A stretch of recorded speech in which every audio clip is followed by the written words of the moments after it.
The following is a KPB Media Works production.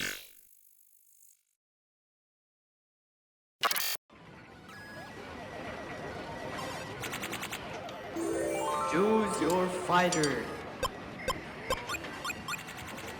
Welcome to another episode of KPBCast, guys. Raphael here is back with you, and who we have right now is Shock, return guest. Really appreciate it, Shock. Thank you for your time.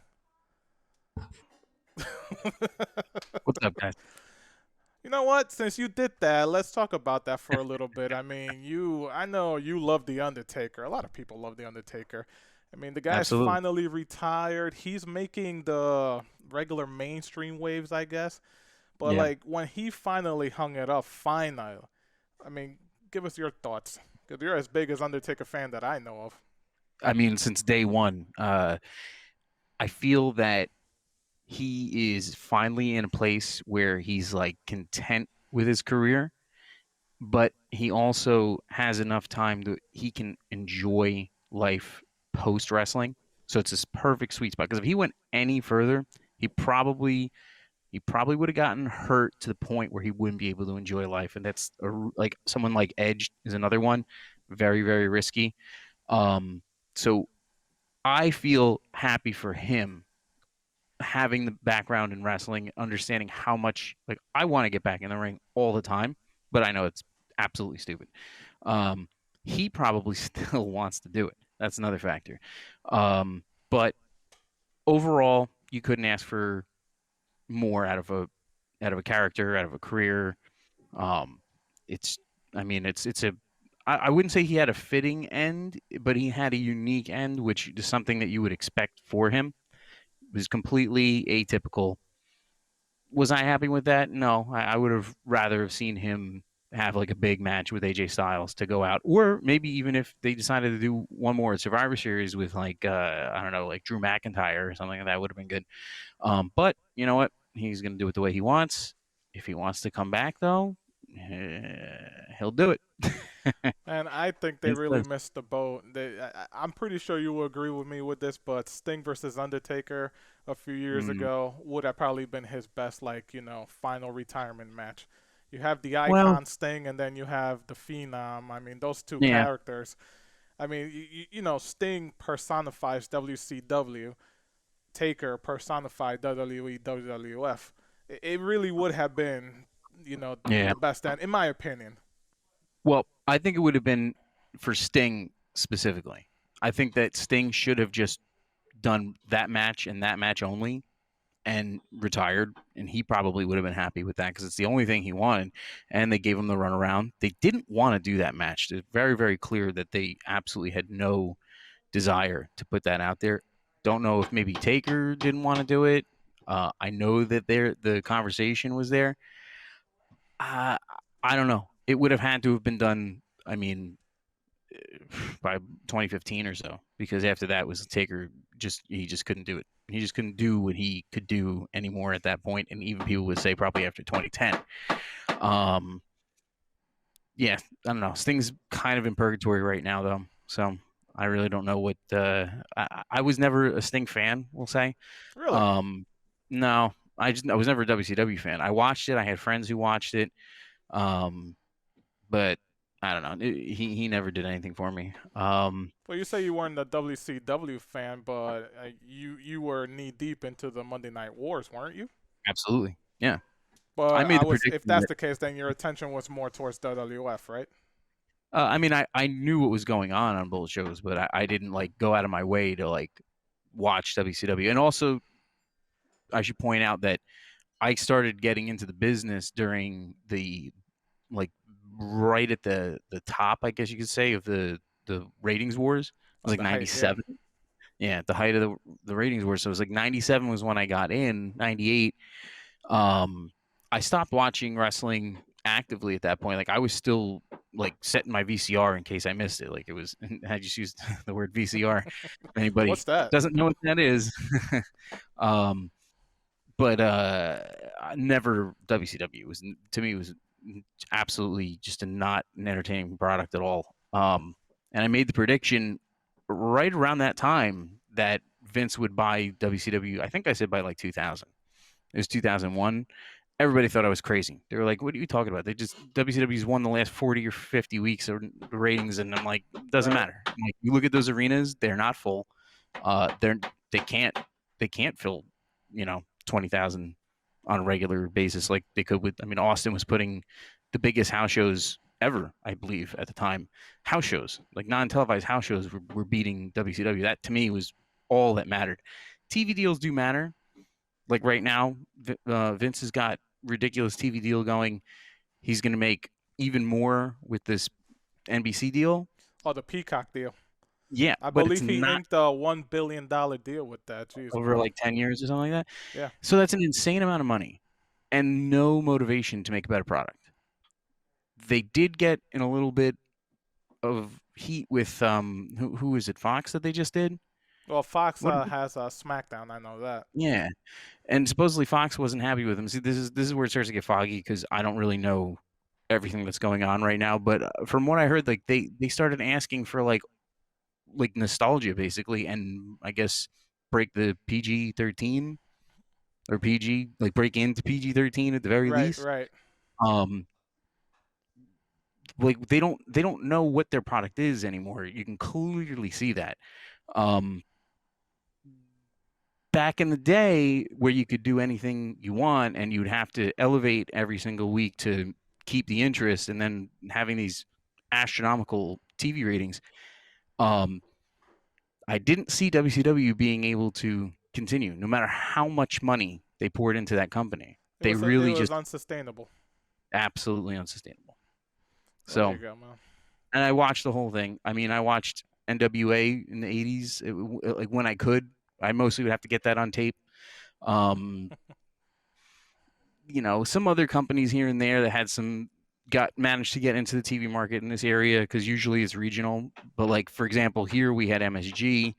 MSG aired ECW Yes, they for did. the majority. Was that? Yes, they did. I remember Yes. watching ECW television on MSG. Yep. And they had other wrestling programs too, which is you would have to like look in the TV guide and see when things were on because nobody knew. And it was like, oh my God, there's some random wrestling company on like just this week. They had like a block for wrestling, I think, on MSG, and then they could put whatever was available. That's at least how it seemed to me. And then ECW became the mainstay in like the mid '90s. But yeah, I don't know. Where were we? Where do we get off into this from? It was the For your love it for was The so much. Undertaker. Oh, Actually, you know so what? much. Let's finish that off That with The guy. Undertaker real quick. Yeah. Greatest wrestling character of all time? No, hands down. I mean, there's different characters that other people like for whatever reasons they prefer, but he's withstood the test of time. I mean, nobody else is. Nobody wants to see anybody from 30 years ago. I mean, who's there that somebody's like, oh man, I wish this guy would come back. They're all dead, so they're not they're not coming back. All Yeah, the good ones are dead. nobody's craving for the Red Rooster to return. No, but does he still have a job? That's what's important. He probably I does. believe he's still employed by somebody who's paying Terry Taylor too much money. We'll see that. We'll see that. Let's get into you, man. Like, listen, I know you've talked to me a lot about your wrestling career, and you said it yourself around 1997, 1998 is when you started transferring yourself into the business. Yes. We have a lot of wrestling fans in the FGC. I don't know how many of them know that you had an independent wrestling career. Are all the stories true when you go to a training school, they just put you through hell to try to, let's try to see who actually has the balls to come back the next day or next week? Yeah, to one degree or another. The wrestling school that I went to was extremely lax from what most people would think a standard would be for a wrestling school. It was run by Iron Mike Sharp, who was a big name in Canada in the 70s and the 80s. And then Vince brought him in, and they had some aspirations to make him into something. And then all of a sudden they were just like, nope, this is just a job guy. Could have something to do with the fact that he did use the word steroids on television. That was probably not a good look. That was right around the time when they started making him a job guy. But he eventually opened a wrestling school. I want to say it was the early 90s in Brick, New Jersey. Now, I never went to that school. I was way too young. I've only been like 11 when that happened. But some would say still too young. When I was 16, I went to Asbury Park, which is where the school was at that time, and actually getting to the point where you would even understand that you have to go to a wrestling school or should go to a wrestling school. Remember, back then it was very, very different. Um, Wrestling schools were run by mostly shady people. That's really like what it was. Is people looking to steal money from people who will never make it in the business, getting like thousands of dollars, and then they weed them out, and then they come back maybe, and if they don't, whatever. Uh, for me, I started giving tapes to local promoters when I was like 15 because we did this backyard wrestling for Of years course. before that. I mean, my friends and I was like booking like any kid that we could find who was like had any desire to get into wrestling from early teens, and eventually a promoter got back to me and told me about Iron Mike's, and I think I don't know if he didn't know what days it was open, but I remember he told us the wrong day. Like he said, like it was a Tuesdays and Fridays, but it was really Mondays and Thursdays. So we went there and there was nothing going on. So we were like upset. Like we didn't know. It was me and like a few of my friends. So I called the guy back and we sussed it out and figured out it was actually Mondays. So we went, and I mean, just the idea that like a group of teenage kids could like walk into a wrestling school and get into the ring that night seems pretty crazy today. I don't like, Of I don't course. know. Yeah, like I don't know if you know, but it's dangerous. Well, the So majority of people who actually attend wrestling schools now is like people who graduated high school, maybe some college athletes, like you said, yeah, kids nowadays, 15, 16. And, I've heard Candido and Bam Bam Bigelow, rest in peace to those guys. I've heard yes, their stories. These guys started doing that like around 12 or 13. And, hmm they would trek them. I mean, they're from Jersey, and Jersey's very big on wrestling schools. yeah, So they would basically trek anywhere that would actually, pick them up to train hmm them. But like you said, yeah. that's unheard But of but to today. find like to find like a legit wrestling school that has like a real like system of like vetting people like who really should be in the ring and shouldn't, that's I mean that's what you should be looking for. um See, now back then, even then, I was hearing like prices of like, oh, up to like $3,000 down. Like you would have to pay the the the owner that much money literally just to get into the building. And obviously that was, for a 16-year-old not happening. But Just Iron to get Mike in the building, not to just get trained or anything, just to nope, be no, there. you don't even get in the ring for that. You literally get like, you know, beaten up on the floor. Like you don't get to like literally touch or run the ropes on some of these like very, very serious and for the right reasons, like legitimate schools. And of course that doesn't, I don't know if that happens today because I haven't been to a wrestling school in probably 15 years. Um, but it's just an interesting sort of proving ground for, I guess, not like necessarily like tough guys, but like it's, does this person understand like what they are getting into, and will they make this business better, or have something to give that will make people want to come back to see like a show, because an individual wrestler can ruin an entire show. So they should have training. They should know, this is not just like you just hopping into the ring and doing whatever you want. It doesn't work like that. But as a kid, like that's something that you don't really even consider. Like it's learning that as an adult is probably a lot easier than somebody who hasn't graduated high school.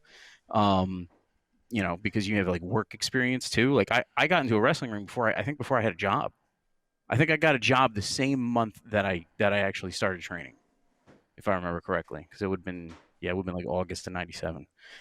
Did Um, you you say you were 15 at the time? Did you do any amateur wrestling in the school level? no, no, So you I were completely raw. This is only backyard wrestling experience. yep, yep, just my like natural athletic ability mixed with like just observing wrestling for 10 plus years at a time, really just like, again, like bring up like somebody like the Undertaker, like mechanically he's not the best for someone who's smaller, or like I was at the time, smaller, because he has to do things in a certain way. But like maybe somebody more like a Shawn Michaels or Bret Hart, who's still, they're still not small individuals, but they're smaller.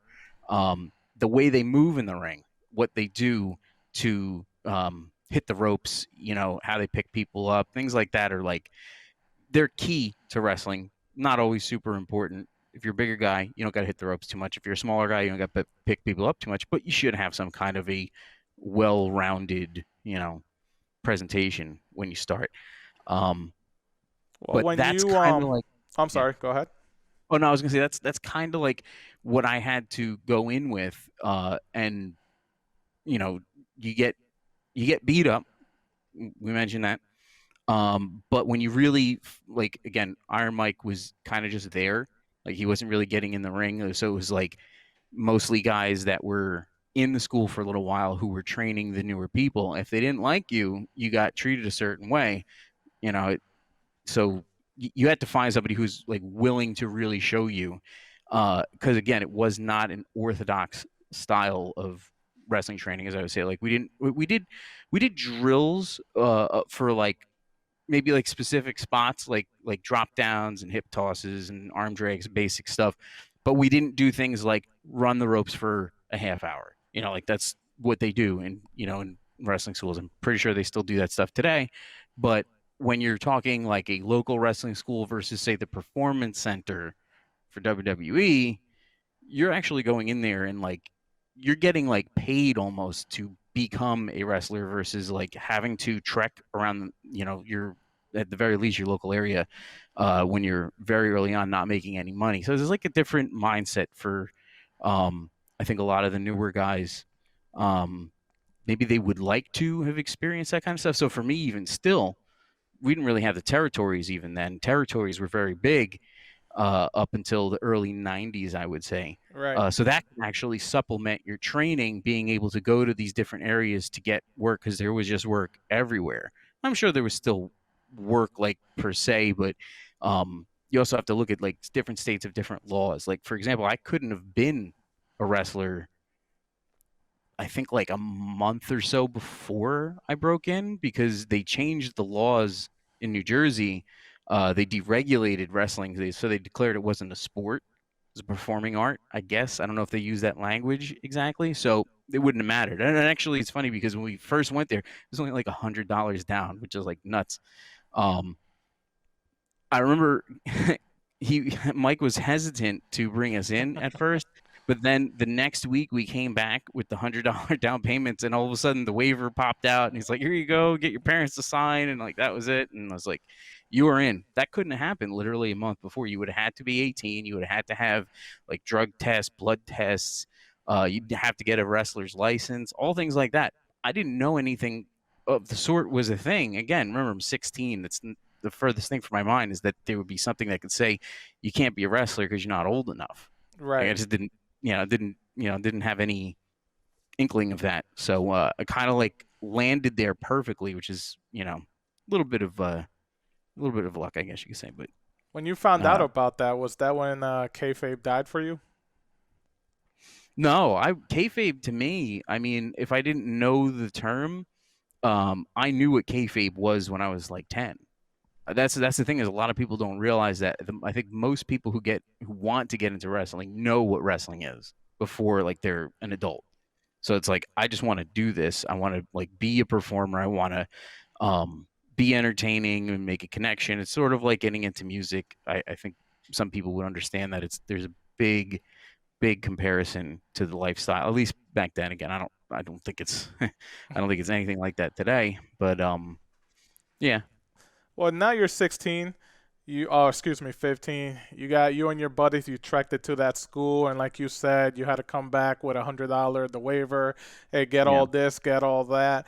How does your first real day of training go? Is it the nightmare So that everybody says it is? no, it was funny because like we kind of like walked in the middle of I don't know what you would call it exactly, the way this like structure was. Again, like I said, it's very lax. So like you would just have like 10 guys would be at the school, and then you'd have 2 guys in the ring and 8 guys in the corners, and everybody would tag out and just like kind of, what would you call like a round robin almost, until basically everybody got to work, everybody, and then you would start coming up with finishes to get people out and whittle it down. So we kind of like walked into the middle of that, and we were just like, we literally just like got in and like joined. Like I don't know, it was so silly. Like I don't know how to describe it. Like to me that does not seem logical. You would not let a full-grown adult just get into the ring and train like as if they're like part of it. Like there was no briefing, there was nothing. It was like literally like, what are these kids' instincts? And let's see if they can do anything.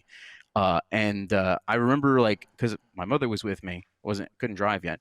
So I was 16, and Oh boy. she did not in any way want me doing this, and it took so much convincing. And also my grandmother was very, very supportive of it, because she helped us out with the backyard wrestling and let us build a little That's makeshift awesome. ring on the side of her house. And she was super supportive of it. She, I think, was really what finally convinced my mother to let me do it. And we get there, we sit down, and there's this one guy in the ring who was a local indie guy. He was in ECW at some point. And my mother starts asking him questions.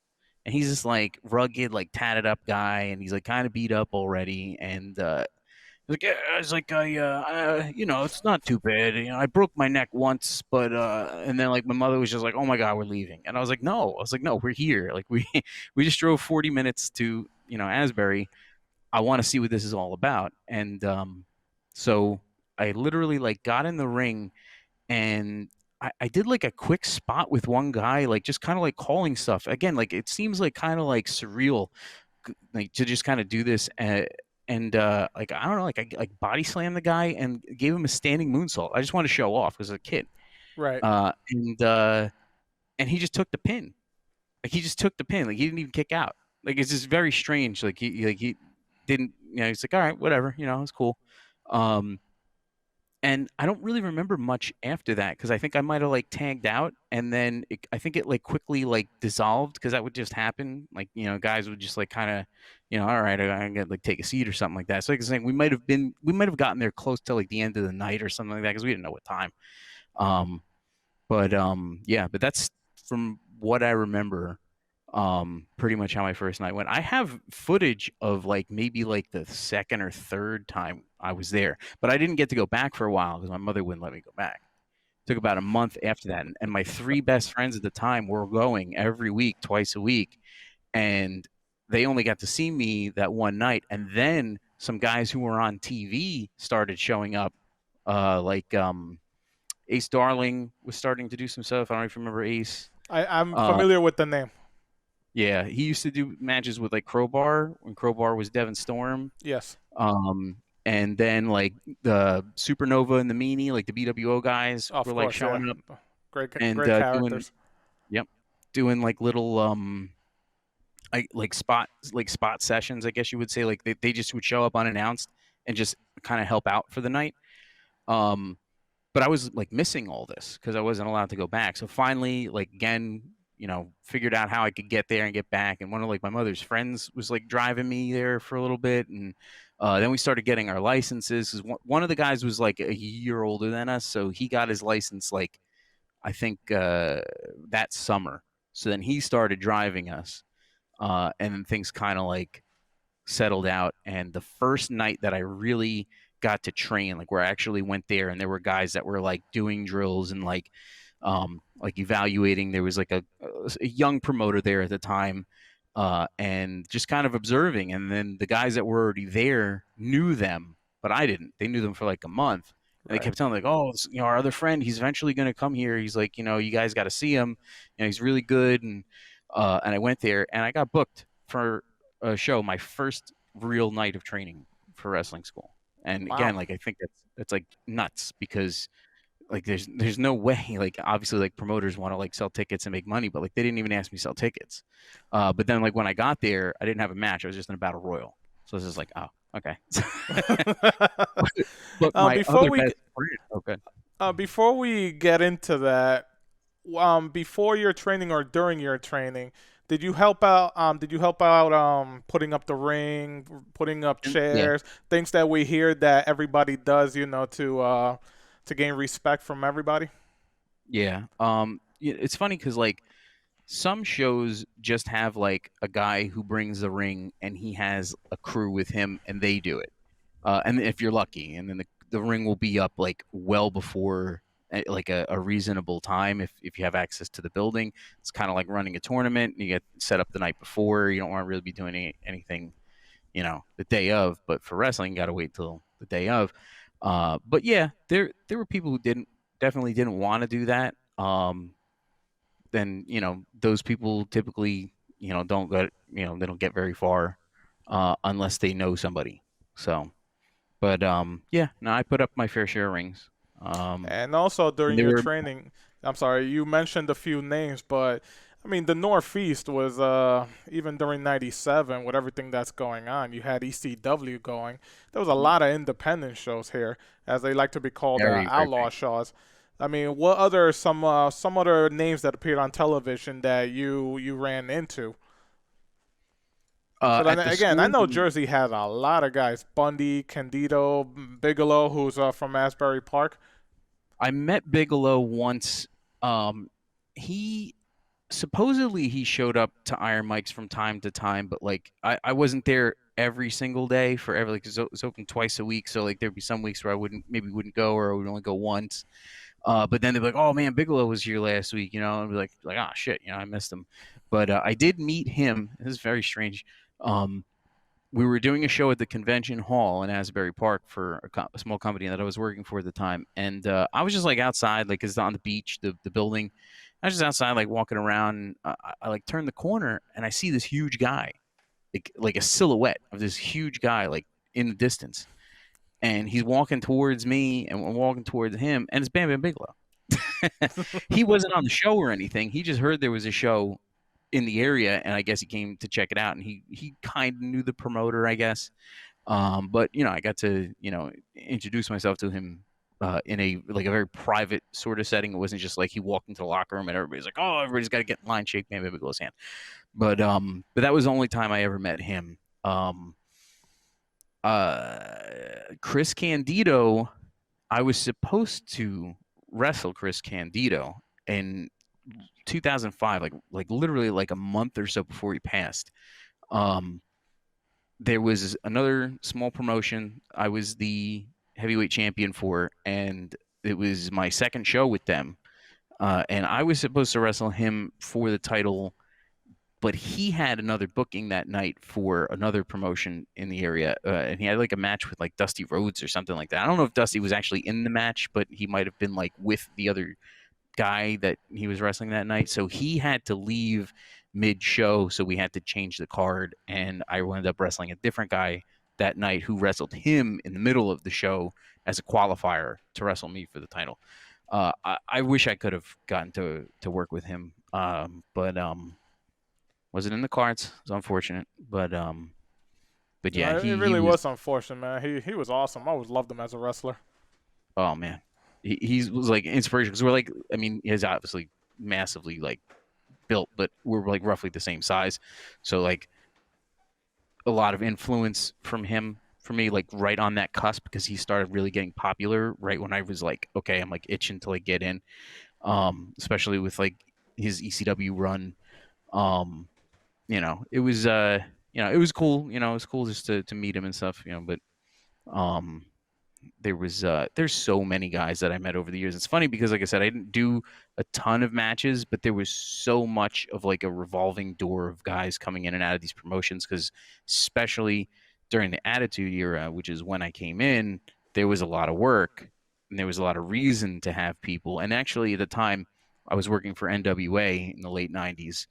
Um, they were doing a program with WWF at the time Yes. to have their TV guys do NWA shows, which is something else they would do for like Ohio Valley when they were training guys out there, when that was kind of like what NXT is now. Yeah. Um, Also and with Smoky Mountain Wrestling, I was right? just going to bring that up, Smoky Mountain. They would send people down there. So NWA, I don't know if in general or if it was the guy that was running at the time of the two guys, but Dennis Corluzzo, who is a major name in indie territory wrestling going back forever. He was running at the time, and I would assume that he was part of the reason why they had that deal going on. But I mean, you don't get to you don't get privy to that information when you're a kid on the show that they don't want on the show to begin with, which I found out the hard way.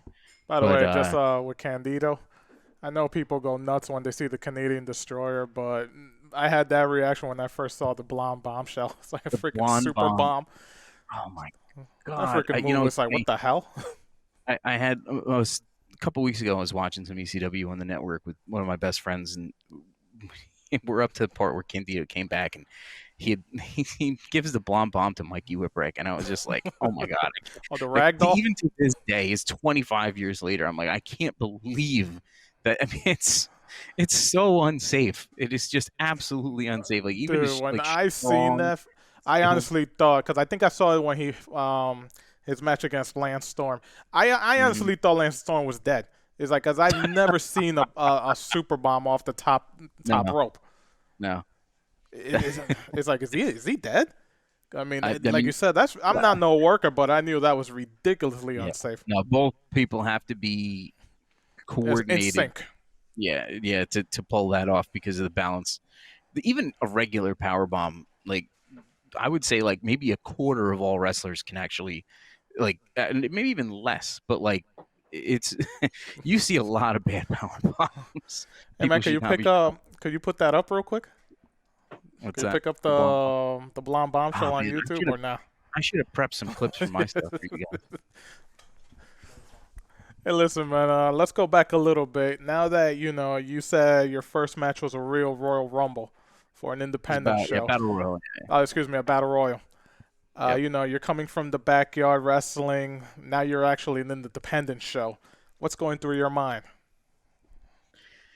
Don't get hurt, and mostly because if I got hurt, then my mother wouldn't let me go back. And what happened? I got hurt. You know, So I've yeah, heard that actually happens a lot with battle royals because there's so many yeah, people in the ring. I'm mhm, assuming that's how you got hurt. That maybe yeah. you tripped over somebody. Gorilla Oh. Monsoon always used to say, "You can get maimed in a Royal Rumble or a Battle Royal," and he's right. So it wasn't anything serious, but I was eliminated by one of the guys from the wrestling school who was friends with and tagged with the promoter. I guess he was like a booker um, at the time. Again, all very young. Like I think they were like maybe 20, literally like 20, and running wrestling shows. So that tells you right there. Um, so he eliminates me and my best friend at the time in the business, and we did this spot where I gave him for no reason a hurricanrana off the ring apron to the floor. We were just showing off. We're just dumb kids, like, oh, cool, we can do whatever we want. We're out, We're just, So I did the hurricanrana again. I was small at the time. I was like a buck 75. I was very. I mean, I'm 240 right now, and I'm actually kind of light for me right now.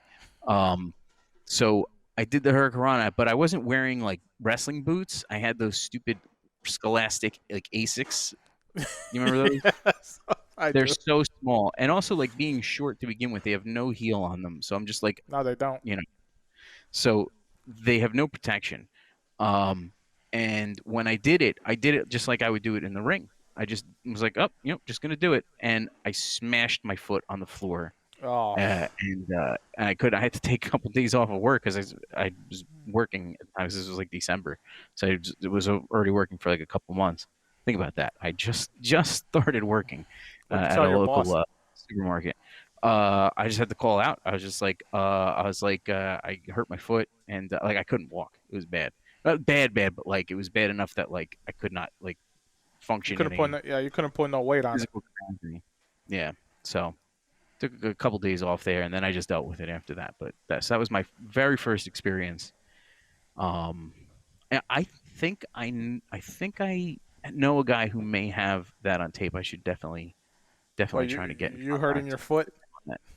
just the whole thing, the whole event, because they used to record everything, and the guy that was there, I haven't talked to him in a long time, but I would love to see that because that's like one of those things. Like I do have so much stuff. Like again, like even with the backyard wrestling, I have videos of me from like 1995.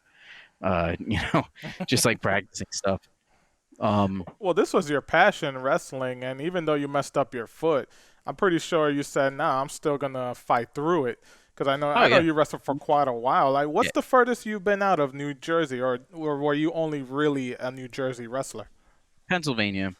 Because Pennsylvania is another state where you don't need a license. So you get like if you see, it's funny because like I know there's definitely guys that don't have licenses that wrestle in New York, and I was always under the impression you needed one.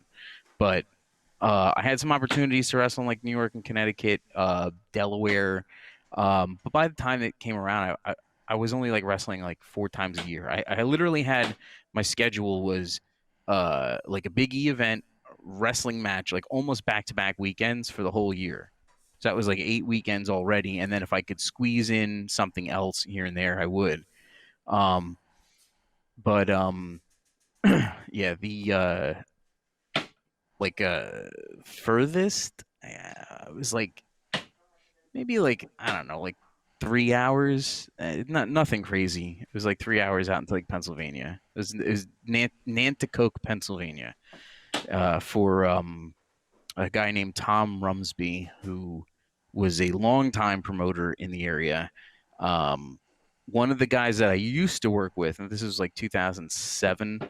Um, one of the guys I used to work with contacted me because they needed to fill a spot on a show, and at the time I was taking a break because I had some not injuries, but just like some things that I should take some time off for.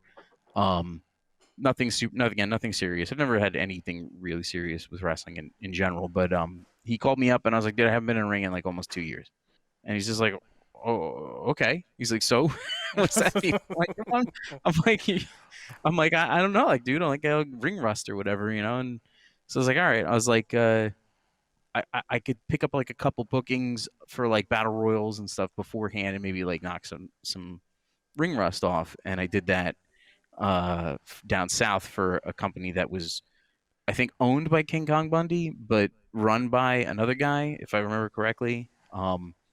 And yeah, so then I was like, all right, let me. Can I pick who I can wrestle? Because that would make it easier for me if I ever bring them out there with me. So I dragged the guy out to Pennsylvania for a tiny, tiny little show, and like a nice big armory though. The guy like owned the building, so I guess Right. didn't really cost him anything to run the shows. There was another show that day in like the town over, and they had like 700 people there. We had like 70 because they had Scott Steiner. Scott Steiner was the main event Oh for that other God. card. So, Big Papa but Pump. yeah, Why did you take you know, 2 years off? just nagging, like not nagging injuries, but just like the um the wear and tear, um and kind of just like losing interest. It was like kind of getting to me like already like, I'm like, is it still worth like trying to is it still worth trying to advance in this when I like see what is required and I know I don't have it. I'm just kind of like hanging around, and it's kind of like taking up space. um yeah, just kind of like not didn't fall out of love with the business, but like just the idea of like I'm not doing what I should be doing to be worth being on a card is basically what I'm saying. So basically after that I just did shows as favors until a local promoter that was one of the first people I ever spoke to about getting into the business offered me to come, work for his promotion for local shows, which to me was easy because I didn't really have to travel. And again, to say that for somebody who doesn't do this, even once a month, to think about that, it's like, is it worth it for me to go, drive, all over the region for no money and the possibility of hurting myself? No, it just wasn't. But if there was a show in my county and the guy's like, "Hey, I need to fill the card. Can you sell me some tickets?" Yeah, of course I'll do that. As long as I can physically do it, until, and then when I hit my 30s, I was just like, now I'm getting into you know, into the realm of I need 4 months just to recover from one match because I'm not active. You know, if I was Right. wrestling all the time, you know, I could probably wrestle once a month and maybe it wouldn't be too dangerous. But then, you know, when you start getting up there and you're like, wow, it's like I like twisted my knee or like, you know, my shoulder or something like that, and it's just like, oh God, like now I gotta make sure that I'm okay by the time the next show is going to be in my area. It doesn't make sense. It doesn't make sense. It's the inverse ratio of like having all this work and getting hurt because you're doing it so much versus like not doing it enough to the point where you're keeping yourself, you know, because you can work out and exercise and everything, you're still not ready for a wrestling match. It's many people will tell you that this is not the same thing. Well, it's all mental. I mean, a lot of people, for whatever reason, don't think there's a lot of you need a lot of mental powers, to be in Mm-hmm. that business. Yep, yep. It's very surprising. You see people like getting like out of breath when they're like in tip top shape because they just don't realize like what pacing is. And then you can have a guy who's like, you know, 350 pounds who can go 25 minutes because the guy just he just knows what his body can do. And you know, it's again there's a lot of thought that's put into that. And then I got to that point where I was just like way too heavy, you know, just not just not able to do the same level of performance. And again, it's not a high level. It's not a high level to begin with. uh that to me was what I was like, you know what, I probably should call it a day. And that was around like 30. I think I was like 32. Hmm. So, Like about seven but years ago now. yeah, So even before that 2 year sabbatical, tell me what's it like? What's it like? What's the life of being in that business? I'm sure after that original battle royal that you were first in, I'm pretty sure you started getting a little bit more opportunities. You kept your yeah, training up, but again, what, yeah. what Well, at the what's it time like I being was, inside that yeah. business? So again, like I only ever really got like a small taste of it because I was able to just do things at my leisure, which is not really a good thing. I guess you could say for somebody who doesn't get it, it's not a good thing. Um, but I got it. Like I understood like the point of a wrestling match and to like help the other person in the match, make them look good. If you see some of my early stuff, again, I'm not out of high school, and these are like other local guys who are like, you know, they've been around for a little while. Again, they're older than me. Um, I need to be in there for a reason. And while I didn't like being like a jobber, I guess you could say, Right. I understood even at the time. I'm like, well, I'm a rookie. I'm young. I don't look like a wrestler. That's very obvious. So it creates that like underdog mentality, sort of like a Mikey Whipwreck back in the day. Um, and that was very very rare. You didn't really have that too much.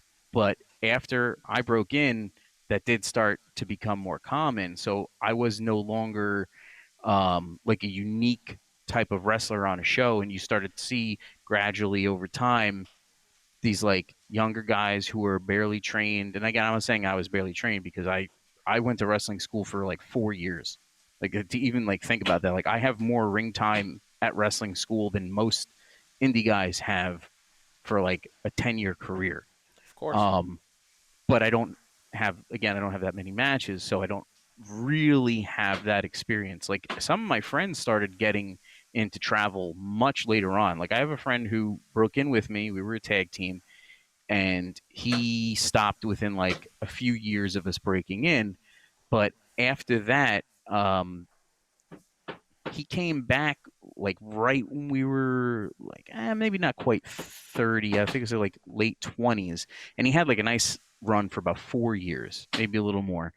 And he started traveling, which to me was like stunning because he has a family, he has 3 kids, and he just decided I want to get back into this, and there was enough support for him to do it. Was it worth it? I doubt it, but he in that short span years afterwards got more of the real wrestling experience than I ever did because like I said I always just did it at my leisure. I would say after like the first like 3 years that I was in too. Because you kind of like realize you're like, this is just like it's not possible for some people to do. But if you really want to just be a part of it, there's avenues to do that. So like I'm not like the best person to ask like what the life of a wrestler is. I was very, very much to myself. I saw like behavior from other people. It wasn't too bad. Um, but I just never got into that. What you would think like the typical, like if you watch like the wrestler or like even like honestly like a lot of these shoot interviews now, like people reveal like the horrible, horrible things that went on. Uh, there's I didn't really experience much of that. Now But you mentioned something, but traveling is a big thing. That's how you gain experience. And that's how you gain experience in a lot of yeah, things. But especially with wrestling, yeah, getting out of exposure. your comfort zone like your buddy did, he Yep, decided to start exactly. traveling. I mean, that's huge. Mhm. Yeah, Um, and again, not like going down to like Florida or out the little like West Coast, but like having to like at least stay in a hotel for the night because you can't like just like drive back home from wherever you went. It's that kind of thing. I guess you could say it's actually kind of similar to tournaments where like we have to spend the weekend because we're there the whole weekend doing stuff. But I would say like the lifestyle of like the travel that they have for WWE, and I mean it's not like what it was, but I could not even imagine. I mean you have to get into this like mode of life where this is life. Like you're just literally you're always someplace else. It's like especially like back in like the 90s from what I know that like this you could be in like one side of the country and then the other, then the middle, then back to another right, side, right. and then over the course of like a month, like it's just mind-boggling. Like, your body can't possibly adjust to that, and that's why a lot of them had to go down the road they did with self-medicating, for um Unfortunately, injuries and stuff. Like it's hard to like stay out. It's like I got a hurt leg, but I still got to get paid. I never had to deal with any of that, so I'm very, very fortunate. was Bigelow the biggest name you met during your time doing wrestling? No, I mean I met a lot of guys on shows. It's funny to like speak about it from that like perspective. um I met guys that were like on top in the business because of the way the structure was for booking at the time, where you really couldn't have that today unless they're like no longer under contract. There's like no value for them on television in a sense. I don't want to undervalue people, but there's guys that they know they're not going to get a job with Vince anymore. So they have to take these bookings because it's what they've done their whole life. It's kind of hard to be, 45, 50 years old and you've always been a wrestler. What are you going to do now? A lot of these guys didn't go to college, maybe, but some of them did, um, but I don't know, like, I mean, like Psycho Sid was, I think, I think he was in ECW when I met him. It was 98, I want to say. Yeah, he was in Uh, ECW then. no, was That it was 98? before he Yeah. got back to WCW. Okay. Yeah. So it was 98. And so he was like still relatively on top at the time. Like he was still like, okay, Sid could be WCW champion like the week after I met him, that kind of status. But like, I mean, I met like Bob Backlund, um, which was like I don't think I even knew he was on the show. So again, it was like I would like go to shows. I wouldn't look at the flyers or anything that were like locally hung up. So I didn't even know who was going to be on the show until I got there. Um, but yeah, I met Bundy. It's like around 2000. I know you Um, told me you knew Balls Mahoney, right? yeah, I knew him. I mean, I wasn't like good friends with him, but yeah, I knew him going back about 20 years ago, and then we did some shows together about probably like maybe like 10 years after that, but I didn't really see him much in between. I actually ran into him in Sayreville at the whatever the hell that venue is there, Starland Ballroom. Does that Right. sound right? Yeah, You at didn't a get hit type by a of chair by him, did you? No, I was at a Typo Negative show. I was there with this girl, and she's a big wrestling fan.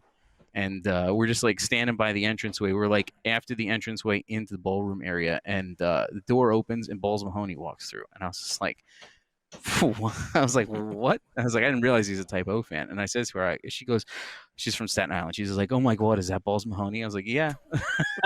I was like, watch this. And I just went over to him, and he saw me. I gave him a big hug, and I like kind of like he knew who I was, but like being like someone like him who's just wrestling all the time, you run into so many people. I didn't, I didn't want to just be like, oh, hey, this is Balls Mahoney or whatever, And, it was just like we worked for a specific guy, and I told him, and he like he remembered working for that guy, and that didn't bring back very good memories. Because some promoters treat you right, and some don't.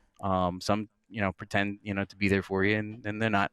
Um, but but yeah, Balls was just a sweetheart, like really just really good guy. I mean, I don't know if other people maybe didn't have the same impression of him, but I always thought he was a good guy. Was he an amateur wrestler as well? I don't know. I don't really know much about his background, other than like what he did like right before ECW with WWF. That's basically it. Um, no, I mean, it wouldn't surprise me if he did. I mean, he's always like large, but no, don't know. Actually, that's a good question. I should have asked it a little bit earlier. During your days of training, like what was the general person in there training? Were they athletes? Were they people who were just wrestling fans and were trying to get into the business somehow? Like give us a breakdown of what kind of people were in their training. Um, there was definitely still a mix of people. Um, there were there were people who were athletic, and there were people who were like into their bodies, into their like physiques, but they didn't really understand wrestling, which I think is very common. I think like somebody you could say like a Lex Luger, like he didn't get into wrestling because he wanted to be a wrestler. He was like offered a position to be a wrestler because of how he looked. You get a lot of those kinds of people. They play football or something, something really physical, and maybe they think they could be a wrestler, and like, oh, I watched that when I was a kid. You get some of those. You get some people who are really good, but they're just physically not capable. Um, but I don't know. Like I think that there was like a turning point in the '90s, like when wrestling started becoming a little more like alternative, where you didn't need to be like a big muscular guy anymore. That just kind of started going away, at least to break in. But still to be on television, obviously you have to have some kind of appearance. But I remember there being guys that like were really big, like definitely on steroids guys. They just didn't know what to do. You couldn't Right. train them. There's no way. Like there's like an untrainable level for some people. Um, and then there's people who um just come in and just want to do what they call high spots all the time. And when you're coming into wrestling school and you're a full grown adult and you don't understand that like you can't just do whatever you want, um, that's hard to deal with too. But and then of course you get like, more and more like younger people coming in. And I remember even like having to work with some kids who it's funny, like again, to like come like well, not like full circle, but like to I guess you could say it's like from the opposite perspective, being a little bit older and then having like the younger kids come in uh to then all of a sudden understand like, okay, this is how these guys felt when I came in. And it's like now you got to work with this like kid who doesn't have training, and it doesn't have like the physical strength, um and you have to try to like make them look passable. Like you have like those kinds of things. And again, you have that with full grown person who comes in and has absolutely no idea what they're doing. But you typically don't like let them go on shows. So that you have like all these different dynamics. You got people who just think they know everything, when they come in, that they don't want to really be trained, I guess you could say. They kind of just want to like practice. They They kind of don't like get they're, it. they're like, yeah, well, no, they may get it, but they just want to like practice what they can do, and they don't really care about anything else. I can understand that again to some degree when you're younger, but I guess it's just like a personality type that you would see come through the doors. Um, I tried like at some point to really make sure that I like understood the like the micro management of wrestling, to the point where like I would critique other guys who would come in, to the point where I would try to like push it to see if they were like getting annoyed, I guess you could say, with the Right. criticisms, um, because I liked the idea of making matches seem logical, but in a time where everybody was just doing spots. Like literally, it was just like you go out there and just like do moves, very little psychology. Um, and you got guys that would come in who only wanted to learn like psychology because I don't know, there's like a weird like there's a weird fan aspect to how matches are, um how they're performed, versus like the athlete fan who just wants to like be physical. Again, these are like clashing personality types, especially like in a wrestling school.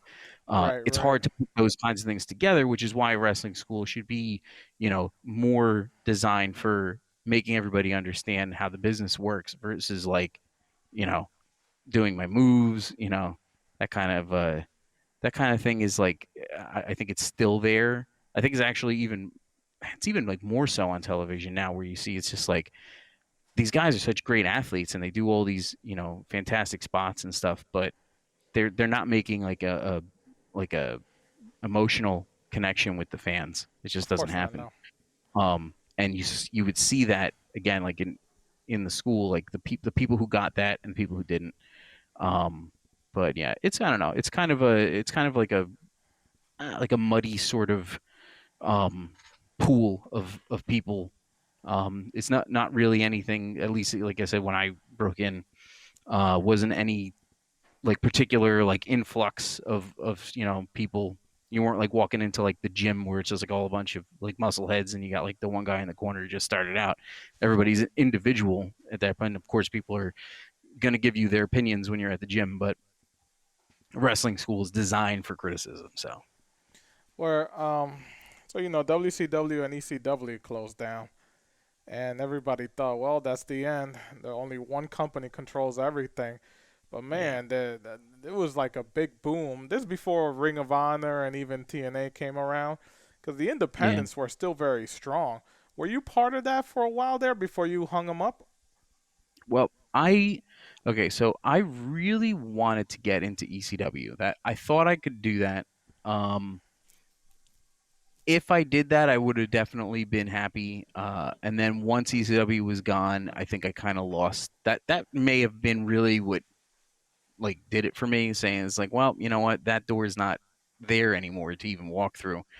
And I did not want to go, you know, WCW, um, if that was even a possibility. And again, remember this is 20 plus years ago when I was young and healthy and relatively in shape. Where it Well, literally would have taken. WCW closed first before ECW, so you wouldn't have had a Did it? chance. Yeah, What was it? Was it the same year? they closed the same year, but WCW closed first. Okay. All right. So there you go. Um, yeah.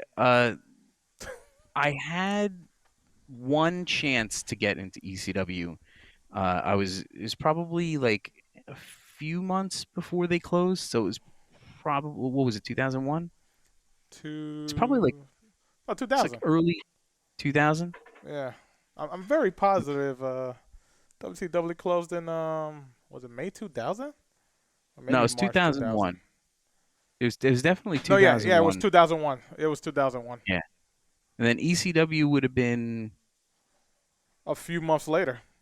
after that? Okay. Yeah, I thought it was the other way around. Anyway, no, I was given not like a direct opportunity, but it was like, hey, you know what? If you get yourself in shape, basically, um, I can introduce you to the right people, and maybe we can get you on on some shows. And I was like, okay. I was like, that's I could give that a shot. And then before I knew it, it was gone. Um, so that was like my one opportunity was like just about there. I was like 20, so figure what the hell, why not? I don't have anything else going on. But yeah, that it would have been nice, but I don't know. I like I said, the way I feel today, I don't know if this is just how you feel at this age or if it has anything to do with wrestling. But I cannot imagine how some of these guys feel who did this, 270 shows, a year. It's just absolutely mind-boggling, the amount of punishment. And you still live with some of the pain, right? It's not like pain, it's just like this overall like sluggishness of like movement, and it's been like this for a little while. Like I don't know if like anybody ever like noticed like in tournaments and stuff like that. I just kind of like plod around. It's just because like that's like my speed now. That's it. And I don't know if it's again like you hear about like people experiencing this, but maybe a little bit older than 39. I don't know. It was like but it was very shortly after I stopped wrestling when I started noticing it. So I figured is maybe that the routine of doing things and still sticking around was keeping me at like a freshened pace, so to speak. And then all of a sudden your body's not doing this for like a year or two. And it's like, and also hitting that cusp in the age where like, injuries are starting to get, harder to heal and stuff. And, and you think about it, it's like only, 32 years old or whatever I was. And you know what? I It's mean, yeah, at least it's reality. only that because my brother, I believe he met Mick Foley at a convention. I mean, maybe Oh my two god. years back. And Foley, I don't even believe he's 60 yet. And my brother No, tells me it's like he's he can't walk. 55. Yeah. No, I thought he was doing better after the DDP yoga, but yeah, DDP I yoga, mean, baby. even 20 years ago, I mean, you would see him get in the ring, and I remember seeing him all of a sudden do it was like a Royal Rumble or something one year, like way after the fact. I was like, how is he in the ring? I'm like, how is that guy moving right now? And it was definitely before DDP Yoga, but it was well after. It was like mid 2000s, I want to say, and it I kind of think I like know which one you're blew talking me. about. The one John Cena one, right? Which one was that? That was 2008. The one yeah, 2008. 20 was it 2010? Garden. I was He there. made Foley made a special appearance. Okay, but he was in Yeah, the Rumble, though, right? yeah, he Yeah. was. Yeah. Yeah, I was there for that one. That was like that was the first WWE show that I went to since I was a child. It was like something like a 17-year gap. I went to a lot of independent shows in my teens, but I went to a few I was at like WrestleMania 5. That was in 1989. So it's like 7 years old. Um, and then like another show in the Meadowlands, another show at the Garden, but then nothing between that and that Rumble in 2008. Right. Um, I don't know, I guess because like when you get into wrestling, like you're not supposed to like go to shows and there's like all this again, like it's like kayfabe in a way, but like who's you think like who's gonna notice you? You're an indie You're guy. not allowed to be a fan. Exactly. But the thing is, like, I would get noticed. Like I'd be like getting off the train to like go to like Prudential Center, and I would get noticed by fans, and I'd be like, God damn it! Really? I'm like, That's awesome. yes. I'm like, I just want to go to a show because they are wrestling fans coming from the local area where they would watch me wrestle, and go to the big, WWE event, and they'd be like, oh yeah, look at that, that's a wrestler from one of the shows that I usually go to. But Were they yeah, fans from some of those videos you've put up on Facebook from the what's that? shows they've attended? Because you put up a In, lot of videos of yourself during, like some of your highlight reels. I'm assuming the fans, yeah. they were from a lot of those shows that you posted. No, well, they would have gone to those events and seeing me wrestle for at like a local high school gym, but then like running into me at a wrestling match for WWE makes sense, but it's just funny that like they would notice me. I wouldn't think that they would notice me, you know. But Did any of but them that's like ask if part of you're in there to run into a match or something? um Are you gonna interfere in the match I tonight think between John I Cena and think I Triple H? was I think I was asked once, and I didn't go to a bunch of them, but like between like 2008 and like 2011, I went to a few because I was really like winding down like with indie wrestling. I just didn't, you know, I didn't care anymore, but put mildly. Um, but I do remember somebody asked me if I was going to be on the show, and I was like, oh, absolutely not. I'm like, what are you, like, are you crazy? But yeah, I don't know. It's just like a stigma, like you're supposed to be in the business to be the business, not to be there for like you're not supposed to be like one of the fans. Um, I don't know. Like I cared about that when I was younger, and then at some point it was just like, well, you know what? I'm just doing this as a hobby. It's like, what does it matter? But it still does. I mean, you hear about like, you don't really want to like go to like a convention and like get like a wrestler's autograph. Like that would be really bad. But to go to an actual show just to like watch the show, like I don't see any harm in that. But some Uh, people let me do. let me put you on the spot right now. We already talked about your wrestling career. I'm sure you miss it. I mean, who wouldn't want to miss it? I'm sure you had wanted to move up a few levels, but like you said, you only did it at your leisure time. But now we're Yeah. talking about Shock the Fan. Top five Mm. wrestlers of all time for Shock. Okay. Undertaker, Number one, Shawn Michaels. Yeah. Yeah, definitely. Undertaker and Shawn Michaels, one and two for me. Um, uh, Edge. I really liked Edge. I think he's definitely put himself at risk right now. Um, and then, I mean, I don't know. Owen Hart was up there for me. He sounds kind of like cliche, uh, but he really was like I really liked his style. Um, and I mean, I honestly don't know. I don't really think I have like too many like oh my god, like you got to see all this guy's matches. Like if they would say like, oh yeah, if you really want to like learn the business, watch this guy. Might not be one of my favorites, but for like enjoyment, like I don't know. I couldn't even. There's so many. Throw me some names on that. Kurt Angle. Yeah, Kurt Angle. I mean, I know he was good, but I never. Again, he came in after I already started wrestling. I wasn't really watching wrestling much anymore at the time. Um, I took like a long break between like '98 and like 2008. 2007. I would say where I didn't really watch the product at all. Um, Ricky Morton. Ricky Morton. Yeah, I mean, I know what his value was, to the Ric business, Flair. but I never liked Flair as a kid, but I liked him more towards the very end. I actually I boycott Royal Rumble '92 because I knew he was going to win. I knew he was going to win. I was not even 10, was I? I was like 10 years old. I was 10 years old, and I remember saying to one of my friends, I was like, I'm not even going to watch Royal Rumble. Ric Flair's going to win, and it's like it totally pissed me off. And then he did win, and my friend called me the next morning, and he was like, "You were right." He's like, "Ric Flair won." I was like, "Oh, I told you." Dude, you know that match, the entire match, WWE, the YouTube channel, has put it up for free. And I was Yes, watching that the other I day. just watched it the other night. Yeah. Freaking Yeah, great Rumble. yeah. Oh, It's wait, got you know like two what? million views. Say again? It's got like 2 million views. It's amazing to me. I was watching that, and my wife was watching it with me, but she never really watched wrestling during that time. She was just Hmm. watching it. It's like, oh, I remember this guy. And then I Yeah, believe The Undertaker was in that Rumble, and she yeah, sees him, and it's like, oh my God.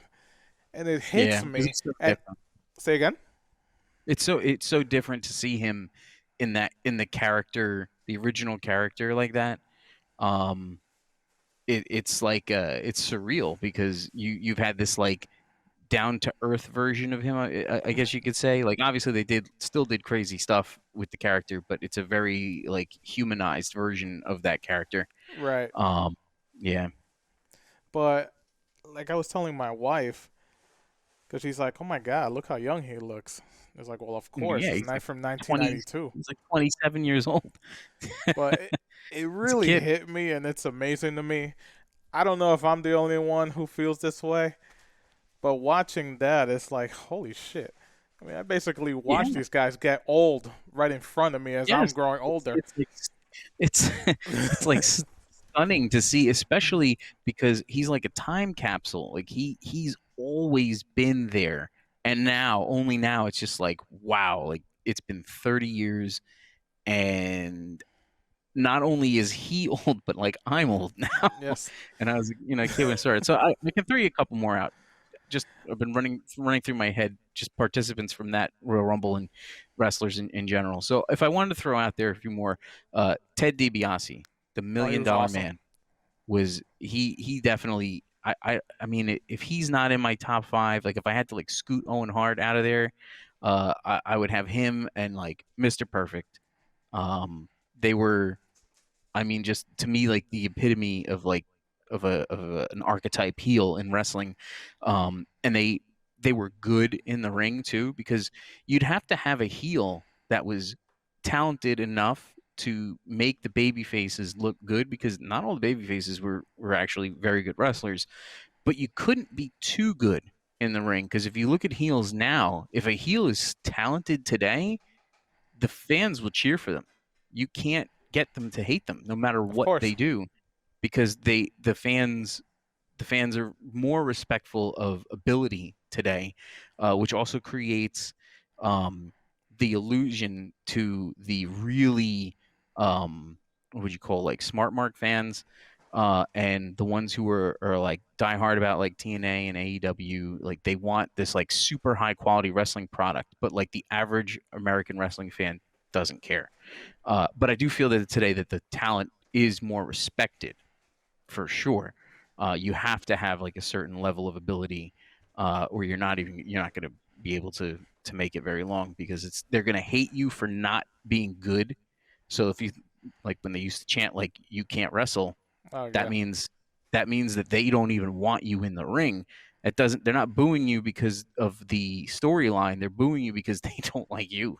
That's that's I've very always hated that chant. I yeah. always It's did. disrespectful. Yeah, Yeah, they're in there. because I Mhm. always felt with that, and even some of these smart fans as they're called, they're their own. How do I say? I've told Mike this a couple of times. It's funny that those fans are basically there not to enjoy the show. They just want to make it about themselves, Yeah. or it's Yep. more along the lines Mhm. like, geez, it's like My old friends hate it, like Rocky Horror Picture Stuff.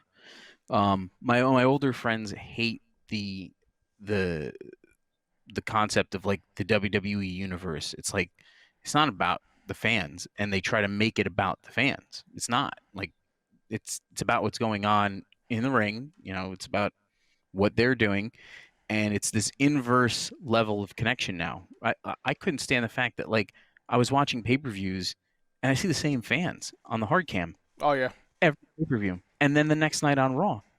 Like no, like I don't, I don't want to see that kind of um, like consistency in the product where it's like the fans are there, the same fans are in the crowd. Like it doesn't make any sense. listen, Um, no it offense makes to it this makes it guy. seem small. No What's offense that? to this guy. Maybe you know him, but I couldn't stand Straw Hat Guy. Oh, in ECW, Yeah, I couldn't that stand that guy. guy. I mean, I didn't. I don't know anything other than that guy was in the front row at every single ECW show. Now, I will counter my own argument there, is that when for ECW, that was a good thing. To see the same guys in the crowd at a time where wrestling was still like along the lines of like what it was for um crowd sort or I guess you could say like interaction, um the um the fact that the ECW fan base showed such dedication to that product was good for the product, because ECW was not big enough for it to matter. Whereas in the 2010s, when you see the same people in the crowd, at multiple shows during the year, not just multiple, like literally like every single pay-per-view. Like I'm like, oh, there's that guy. Oh, there's that woman. Oh, there's that girl. Oh, there's that guy. Like it just it's strange. It's just strange. Like, and I don't know their stories, so I don't know how they get the tickets. I don't know what their deal is. Um, but I think it kind of like makes people think like, oh, and here's another factor is that this Straw Hat guy, he was in Philadelphia. Yes. These people are all over the country at these different shows. Like it doesn't make any sense. It makes you think that WWE is like almost hiring fans at that point. Like it's and obviously this is not the case because I know there's some of them out there that have like their fan base and which is kind of odd. There was a guy back in the day, um, Vlad the Super Fan. I don't know if you're aware of who he is, but No. he is, if you watch the old pay-per-views from the 90s and probably even into the 80s, I think he's from New York. I'm not 100%, but you would see him every pay-per-view. There would be a crowd shot and they would pan and you would see this guy. And I mean, he stuck out like a sore thumb. He wore like a white tank top. Um, Sometimes I think he had like a sign, but I believe he does conventions. I'm not joking. I'm pretty sure he does conventions. Like like Vlad the Superfan will be here with Nasty Boy Brian Knobs. You know, like Wasn't um, there wasn't there a guy recently in WWE where like I mean I don't know if he was self-made or maybe he won the lotto or something like that, but he would literally be at every WWE show, Raw, SmackDown, I'm pay-per-views, even sure there. TV I'm show. sure there are. No, because I I'm remember that sure. one guy. He got some media attention because it's like, yo, why is this dude always here? Yeah. So again, like it goes back to like I'm not sure who you're talking about, but like I'm positive there's people who go to an enormous amount of shows, but they're not on the hard cam in like the same seats like the Straw Hat guy was, but on a different like in a different scope of the business. Like it doesn't make sense for the same people to be in in like California or Florida or Texas or New York. You're going to see the same people. Like if it's one person in one city because that's where the company's based out of, that makes sense. But yeah, I don't know who you're talking about, but He's I recent. mean, yeah, it wouldn't surprise me. Um, yeah, I mean, again, it's just dedication to the product. But another factor is the product like worth dedicating yourself to, or are you just wasting your time? I mean, it's their money, but At this point, I think um, it's just what's the word? are they looking for attention? Like I don't know. I don't know. It's like they've been basically programmed to just tune the raw, or Yeah, just. I mean, yeah, listen. I have like, some friends who still watch WWE hardcore, but they admitted yeah. to me they literally it's no Monday night 8 o'clock. Turn the channel and don't even pay attention. Um, Force a habit. That's what it is. That's the word. yeah. I think that the problem with the like the fan base for say AEW or TNA versus a WWE fan is that there's still this idea that WWE is American wrestling and that's what there is for you to watch, and anything that isn't a McMahon run show is not legitimate. I think there's definitely people who feel that way, but in contrast, the fan base for the high level wrestling without any regard for say production, and I'm not saying like quality of production but like logic of production, um that fan base is just not, it's not big. It really is not big, and you can tell because WWE's slowly over the last 10 years or so come down in the ratings so much. Like I know they've been saying recently like they've had some of the lowest ratings ever. um but to me that says that like that fan base that thinks that WWE is the be all end all has been evaporating over time. And I think that you've seen that more and more. Say, let's go back all the way to where like Stone Cold and The Rock, they both left pretty much around the same time, but nobody was really aware that they were permanently gone. And then obviously The Rock came back, for a little bit, and Stone Cold has his appearances here and there. But as something for a draw for the fans to come back to every single week, they were weaned off of them versus these other names that are going out and it's an actual like announced retirement. I think they lose like a significant portion of fans when they announce like a big retirement, like Shawn Michaels. There was probably a lot of people hanging around just for him. I mean, maybe not, hundreds of thousands or whatever, but like if you do that enough over time, you whittle away that old fan base. And obviously they just lose interest over time as well. But this base of fan that wants these super high quality wrestling matches is just it's never really been more than I'm gonna say 10% of the whole American fan base. Of course. So I think there has to be a point where they accept that wrestling is never going to be as popular as it was in the 80s or the late 90s. It's never going to happen again. The internet partially to blame, maybe significantly to blame. It needs a mystique. It needs. I honestly don't even think that like wrestling personalities should be interacting with fans on like social media. Like I know that that's probably part of a requirement for them to even exist anymore, but I think that they're existing in this 10% bubble of what is left. So I think that at some point, if wrestling does have like a burst, like where the bubble just breaks, eventually then indie wrestling will pick up again, and then maybe years later somebody else will eventually have a company that is more based upon like wrestling as it was. All entertainment though now is just obsessed with like fan interaction, and I think that kills the mystique of things and makes things less interesting, and hypercritical, I think. Two things about the stuff you mentioned.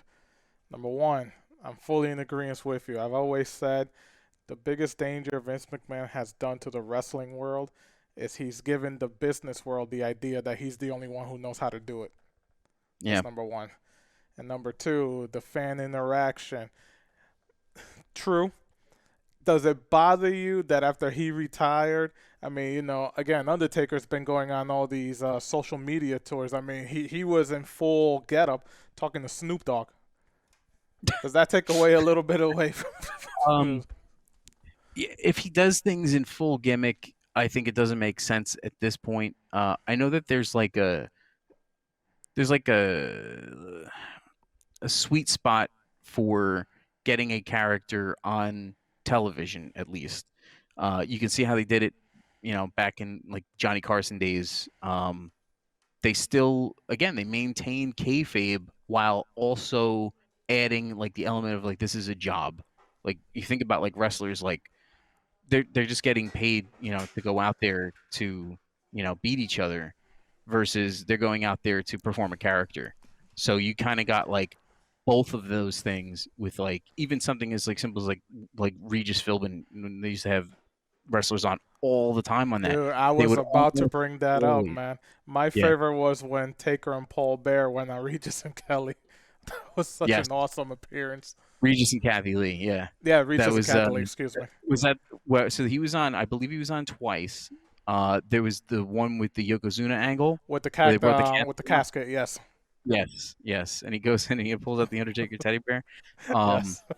yes, that was a perfect example of crossing the professional wrestling cartoonish nonsense, which was, what it was at the time, with the real world where people are interacting with the character in their wrestling bubble. It's very strange. And even think like when I remember like Mr. Perfect was on, Yokozuna was on, all these guys were in full character, and yet they were still obviously mainstream in general wasn't taking them seriously. Mainstream hates wrestling in that regard. Oh They yeah. absolutely hate it. It's so it's like demeaning for them to even have to like acknowledge the fact that wrestling exists as part of entertainment. But the main point is that you don't always have a guy like a John Cena who could just like go out on a show and just be himself, and you can't really tell the difference too much. He's just nicer, I guess you could say. Mhm. Um, versus say a Hulk Hogan in, 1982 or something like that, where he's going out there. This is how Hulk Hogan, the wrestler, behaves outside the ring, and he's still Hulk Hogan, is just something I feel like is lost. Again, it's all part of the mystique and just how the entertainment business was in general. Um, like you wouldn't have like a television character like come on a talk show Right. as the character. It doesn't make sense. You're just going to talk to the actor or the actress, The voice actor. and So well. yeah, yeah. So um, By the it's way, just things are another different. personally my favorite appearance out of all of them. Arsenio Hall had a lot of them on his shows. Yes, He was very he was much very into it. big on this. Yeah. The Yep. best ones, guys, and look it up. Go on YouTube and find Ted DiBiase and Virgil on Arsenio Hall. Yes. Oh, you want to That's a talk good one. about just bringing that character onto TV for a different audience and still selling the fact. There's like, yeah, this is what he actually does in the ring. DiBiase was a Yeah. great talker, you know that. And you Oh, could tell, man, Virgil just wanted to start laughing because, the yeah. the interactions he and Arsenio Hall, it Yeah. was amazing. Yeah. DiBiase was. I mean, uh, I know from what I understand that DiBiase's character, he was brought in to play that character, but I think they may have had other people in mind. I don't know if anybody could have done it better. I mean, obviously, we only saw what Ted DiBiase did with it, but they gave that character the full treatment of kayfabe all the time. So, like when he traveled, he had to be in a limousine. Like he could not Right. go anywhere unless he was in the $1 Million Man character. He could only stay at 5-star hotels. Uh, like they have fresh wads of cash for him to flash around. Like it was the real deal, and that was the dedication to a craft, to like a performance thing. Whereas like I don't know, like there's been a few characters in recent years that were comparable. Like obviously, like JBL did a little bit of a $1 Million Man thing Alberto about Del like Rio. 15 years ago. He was another one. I loved Alberto Del Rio when he first came around because I got that feeling of a dedicated character, which he reminded me of the Razor Ramon promos when Razor Ramon came in. Razor Ramon was like almost like a vague spin-off of a $1 Million Man character, but they gave him these vignettes when he came in that really got down to the character's personality Right. immediately. You didn't even need to see him in the ring to know that you were going to despise him. And I think Alberto Del Rio did that from what I remember, because I was like, oh my God, like this is like the merger of like $1 Million Man, JBL, Razor Ramon, like all these characters kind of like, you know, tied up into one. And it was just fantastic. And then, as we know, he, was undependable and strange, we'll say. Well, the thing about him was that they try to make him into a face. I mean, there are some Yeah. guys that, you've been watching this as long as I have, as long as you have, and you've done it too. I mean, there's just guys who literally only should work one persona. He's a Yeah. bona fide heel. He's got Yep. that cocky, Hmm. actor, pretty Yep. actor, like you just want to punch in the face. You know what I'm Yeah. saying? Yeah. Yeah. No, it's true. There's some people who know what they're good at. And I don't know, Vince doesn't always agree, and they like to experiment with things. You could tell when people are not happy with what they're doing, which is unfortunate. There's a little bit of an acknowledgement to that on some extent. I think people are pointing that out with Lana right now. I believe Bubba Ray Dudley made some kind of. I think it was Bubba Ray Dudley. He had a really, really accurate take on what's going on with her. Is that she's being treated like garbage, um, but she's doing it because it's her job. If she wants to do this, she will be rewarded. Maybe, maybe not. We don't really know. But he brought up the point is that like she never looks like she doesn't want to be out there, and that's very important. It's like I remember back with Carlito, you could tell about 10 years ago because now he's back, and I don't know what is he back like full I time, have or are no they? idea, man. I think that they're doing some kind of like probation thing with him because nobody ever thought he would ever be back. But you could tell just by him coming out there that there was something wrong. You can't do that. Like this is again, it's like your job. Like you can go out there. It's very hard for them to like get the hook and just pull you, you know, off the screen. It's hard to do, and you damage, the product. Obviously, you can't force people to be happy, but in more recent times, it's become evident, that you can address things uh, uh, with the talent relations more than people could back in the day, whereas people just had to like grin and bear everything. Right. Um, yeah. You know, um, By the there's way, real there's other quick guys. about ADR, about Yeah. Alberto. I didn't know this until a while back, but he actually tried MMA before he got Yes. into Mhm. WWE. What the heck was his Yes. father's name? Is it Mil Caras? Is that who he's related to? I think it is, because I know Okay. he Yeah. fought I Crow know Cup. he is. Yeah. He fought Crow Uh. Cup in some sort of MMA match. I mean, Yeah. obviously he got rocked, but at least he Yeah. tried. But But it's like, but huh? supposedly he's not. Supposedly he's not too bad. But like, there's a difference between like being like somebody who can roll and somebody who can like actually like fight. Yeah. I'm pretty sure he can. Yeah, I don't know too much about that, but I did hear that he tried it. And of course we heard like Batista, he tried it. Bobby Lashley, Well, Bobby he did Lashley's pretty been good, he's done MMA for a while now. He's but he did pretty good Bellator though. champ. No, he's pretty Yeah, good. Yeah. I mean, yeah, Bellator's down here. God bless them. I yeah, mean, they could yeah. beat my Mhm. ass. And then UFC is like the top of the top. Yeah, yeah. It's the same hierarchy as wrestling, basically.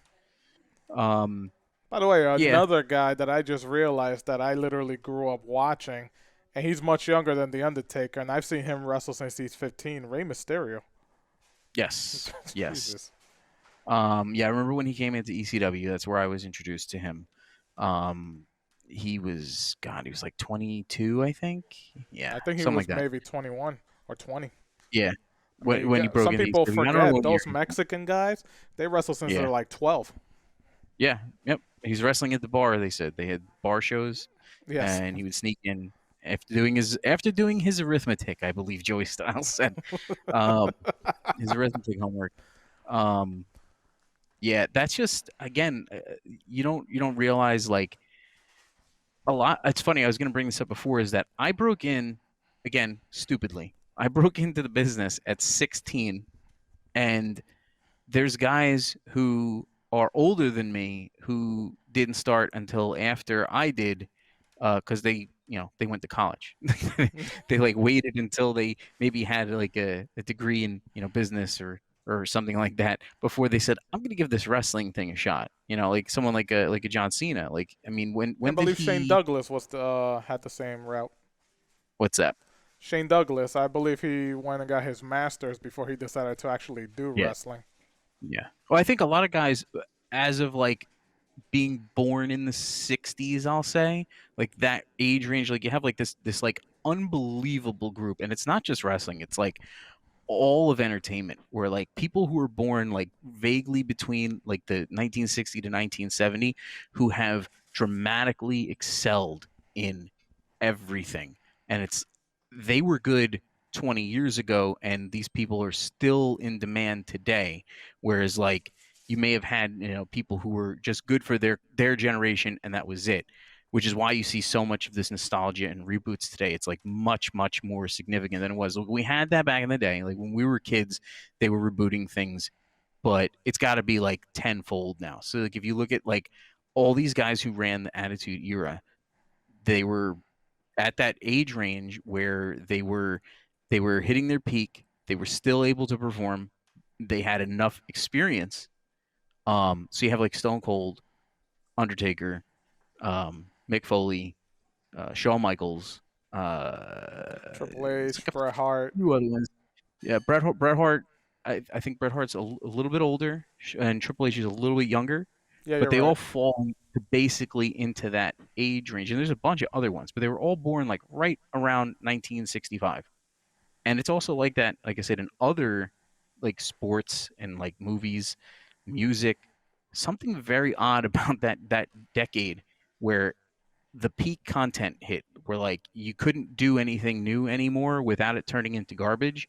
I don't know if you ever heard that analogy or that comparison of things. It's like you can take like something that is like a pure concept, and then you can take another pure concept and you can put those two things together. But then when you create another one and then another one and put those two new concepts together, things start to get a little bit, they start to become a mess. Right. But if you do that enough, it starts to become the norm. So now, like, your baseline is a mess.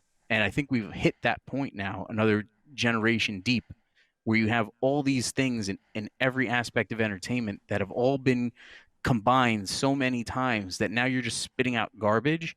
But it's like people don't realize that, the reason why people go back to stuff from generations before, like, I know, like, people's like, oh, the network's like got all old school stuff, but like it's not really that popular. But if you go to look at the YouTube stuff, a lot of the old stuff gets a lot of views, and to me that says something. And not just that, is also like the type of characters that get a lot of views that you wouldn't really expect. Like the Great Khali, his videos, maybe it's because of the network in India, but Great Khali's videos have millions of views, Right. millions. If you look at that, I like to research numbers and see these kinds of things. So one day I was looking through and I was like, God damn, like the top 20 videos at one point, like he was in like 10 of them, like in terms of view count on it's like, why? Like everybody like unanimously despises him.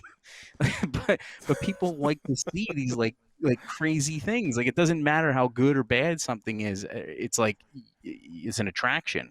So you have to see it. But when you look at the pure talent that came out of that generation that like ran the Attitude Era, you had guys who were 30 to 35 years old who were running a $1 billion company, like, or at least like supplying the content for a $1 billion company. And that is like massive amount of pressure. And they knew it too, because they were literally competing for the jobs against WCW at the time.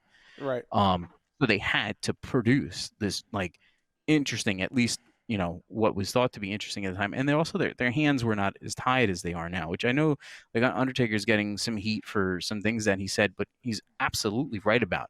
I think the problem isn't so much what he said, is that people don't want to face facts that like he's right about it, and there are a lot of people who agree with him. That the content and the product is different today. It's maybe not necessarily the wrestler's fault, but they're not allowed to be as free as these guys were back in the day, especially with scripted promos. And I'm not even talking about like bullet points. I mean like literally just like scripted promos. Like it's intolerable to watch some of these backstage segments. Like they were bad back in the day, don't get me wrong, for some of them. But now, If you ever it's seen just an like, Ultimate Warrior promo, yeah, not exactly okay, Oscar-winning things. but you know what? I'm it didn't matter. People loved him. They That's loved true. him. It doesn't matter. Like it's so bizarre. Like he was the worst wrestler. He was the worst. He was horrendous. Okay, I'm sorry to any Ultimate Warrior fans out there. He was very, very bad and sloppy and dangerous in the ring, but it didn't matter because the guy was loaded with charisma. He just went out there and stream of consciousness did his thing, and people ate it up. They were looking for an alternative to Hulk Hogan, and they really, really thought he was going to be it. But what happened? Undependable. And Basically. that was it. Same thing that's happened with many, many other people. If you look at anybody who's been truly successful, they're the ones who are just allowed to go out there and do what they do. So, like for example, after the era of the scripted promos really started to go, you had like CM Punk. And CM Punk would just go out there and, to the best of his ability, he would shoot when he spoke, but he would keep it in the bubble of professional wrestling. So he could dance on the line of kayfabe, but he still knew how to keep it as like a character. Whereas like The Rock, he had full, absolute, total control over what he was saying, and he didn't feel like he was cutting wrestling promos. He just felt like he was just like almost like making fun of wrestling, to me at least. But I felt like he did not have even the limits that CM Punk still had when he was at the top. What I think is very important is that communication is like beyond anything, like the most important part of creating the attachment to the fans. When you don't come across as genuine, people don't believe you. So there's like, for example, you have to go back to someone like a Dusty Rhodes. That guy's talking about pro wrestling as if it's real. Like he's talking about it as if it's real, and you believe it. You get into that. But when you hear somebody come out there and they have like a cadence to their speech because they're almost like waiting for like the fans' reactions, like it doesn't make any sense. I think the what chants had a lot to do with that Oh, over the years too. that's Yeah, another thing I they hate. yeah they created this sort of cadence to how people speak when they do their promos. Um, it was really um it was really noticeable when the wrestlers started reacting to it. Obviously, um, I don't know if that was a good idea or not. But I don't know. It makes it difficult for the wrestlers to get over when somebody else who isn't even in the company is the one who's on like in the spotlight because the fans are making it about themselves. So it's I like now it's like Stone Cold. It's just Stone Cold, and it's been 10 years since Stone Cold was in a ring, and you got CM Punk, who's the only one who's really getting to like stay outside of that, and then you got like I don't know who's big like 10 years ago, not even John 5 years Cena. ago. Yeah, but John Cena could keep his pace so that he had his own way of diffusing the what chance, and again they were as part of the reason why like it didn't even want to watch is because like anytime somebody gets on the microphone, you're just gonna hear what. And it's still, I believe, I mean, up It until still goes last year, on, I'm sure. it's still a thing. It's just remarkable. But that kind of tells you like what the average person thinks of wrestling, and it's just not what it was. You don't have those diehard fans of wrestling. You have these new fans that are like, again, like you said earlier, they want to make it about them, and it's unfortunate. But I think that at some point, it has to get to the it has to come to the point where wrestling itself realizes what it is again, and then tries to become that rather than like just only try to be again inside what I call this 10% bubble.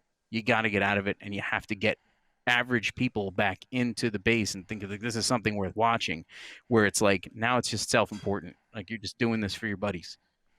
That's a bad thing to have when you go out as a wrestler. I think it spilled into the fans too. I know what you mean because some people, it's like, oh, I want to have my kids watch wrestling and they love it too. But the problem is they don't realize they're already jaded fans and their kids are going to Yes. grow up jaded. So it's Yeah. like you're not doing the product any favors. Like you're not doing your kids any favor. No. Because at an And I early age, you're already telling them, well, this is what you should like and what you Yeah. shouldn't like. John Cena's on TV. You shouldn't like him because dad doesn't like him. Um yeah, I don't know. I would say like just expose newer fans to the older stuff as soon as possible. Like if somebody's like gets into wrestling and you're like, oh yeah, you started watching wrestling. They're like, well, if you got a network subscription, maybe you should check out like Mid South, like watch that and see how wrestling was. And then they'll get an idea of like, well, there's a purpose for everything that's done versus today, where everything is like in its own like little like microcosm. Like every single match, like it doesn't feel like it contributes to a show, whereas you're just watching these like individual segments. And I think it also started with the brand split. um I don't know, that was to me, I always thought that was terrible. I know they did that for like travel reasons and scheduling, and they had too many wrestlers on the roster. And um but I think that in general that the brand splitting, making two world champions, two tag team champions, and having Intercontinental on one show and US on one show. And it's like you have all these talents that they could be held up for years on one brand and never wrestle someone on another brand, but they're in the same company. Like you Right. have like more like you had longer programs back in the day with less people, and now you have shorter programs with more people today. And it creates this like ADD effect, where it's just like things have to they got to change like so much. But honestly, I think that's driven away a lot of the old fans who were in for a saga. People watch television shows for like 8 years with like one storyline. Yeah, and they're very, very popular. I mean, think about like how like a Game of Thrones or something is. Um, if people could see wrestling as being presented like that, I think it would be more of a benefit. But they deliberately try to make wrestling be more um, accessible, and I don't think it should be. But Why who not? am I? I think there needs to be more mystique and less, um, you know, less social media. Well, I mean, good luck with that one. I mean, No, I nowadays know they're it's never gonna. advertising. What's Xavier Woods' YouTube channel? Up, up, down, down. Is that what it's called? Yeah. I mean, Yep. they're trying to take control of those things. I mean, I So know yeah, my what buddy. happened with him on that? Does he still get to do that? I'm pretty sure he does. Yes. The one I But know. is it like done through WWE though? Because I know all the private like Twitch and all like anything like that they've tried to squash all that. But I don't think that they're doing it for the reasons that I'm saying. I think that they don't want the wrestlers to build up a fan following outside of WWE that they could Right. then fall back on if they leave. That's my take on it. I don't know anything about it other than it's happening. Well, But Steve is nodding that's his my head, so I'm interpretation. assuming that's the general Am I right? idea. Okay. Because it's actually kind of funny you bring that up because Yeah. when my buddy Mike, he brought up what's her name, Zelina Vega, she got let Yeah. go, and it's very Yeah. weird because the story came out was because she had mentioned, I guess, on her Twitch channel that wrestling should be Yes. unionized. I mean, mind you, and Uh, I think you know this. I mean, that's an argument that's been had for decades now. yeah. I don't think she So got Hogan. fired because of that. I'm pretty sure she got fired because she didn't want to give her rights to her Twitch channel, which she has a good following, you know? Yes. Yeah. Yeah. I liked her. I thought she was very good. She definitely understood.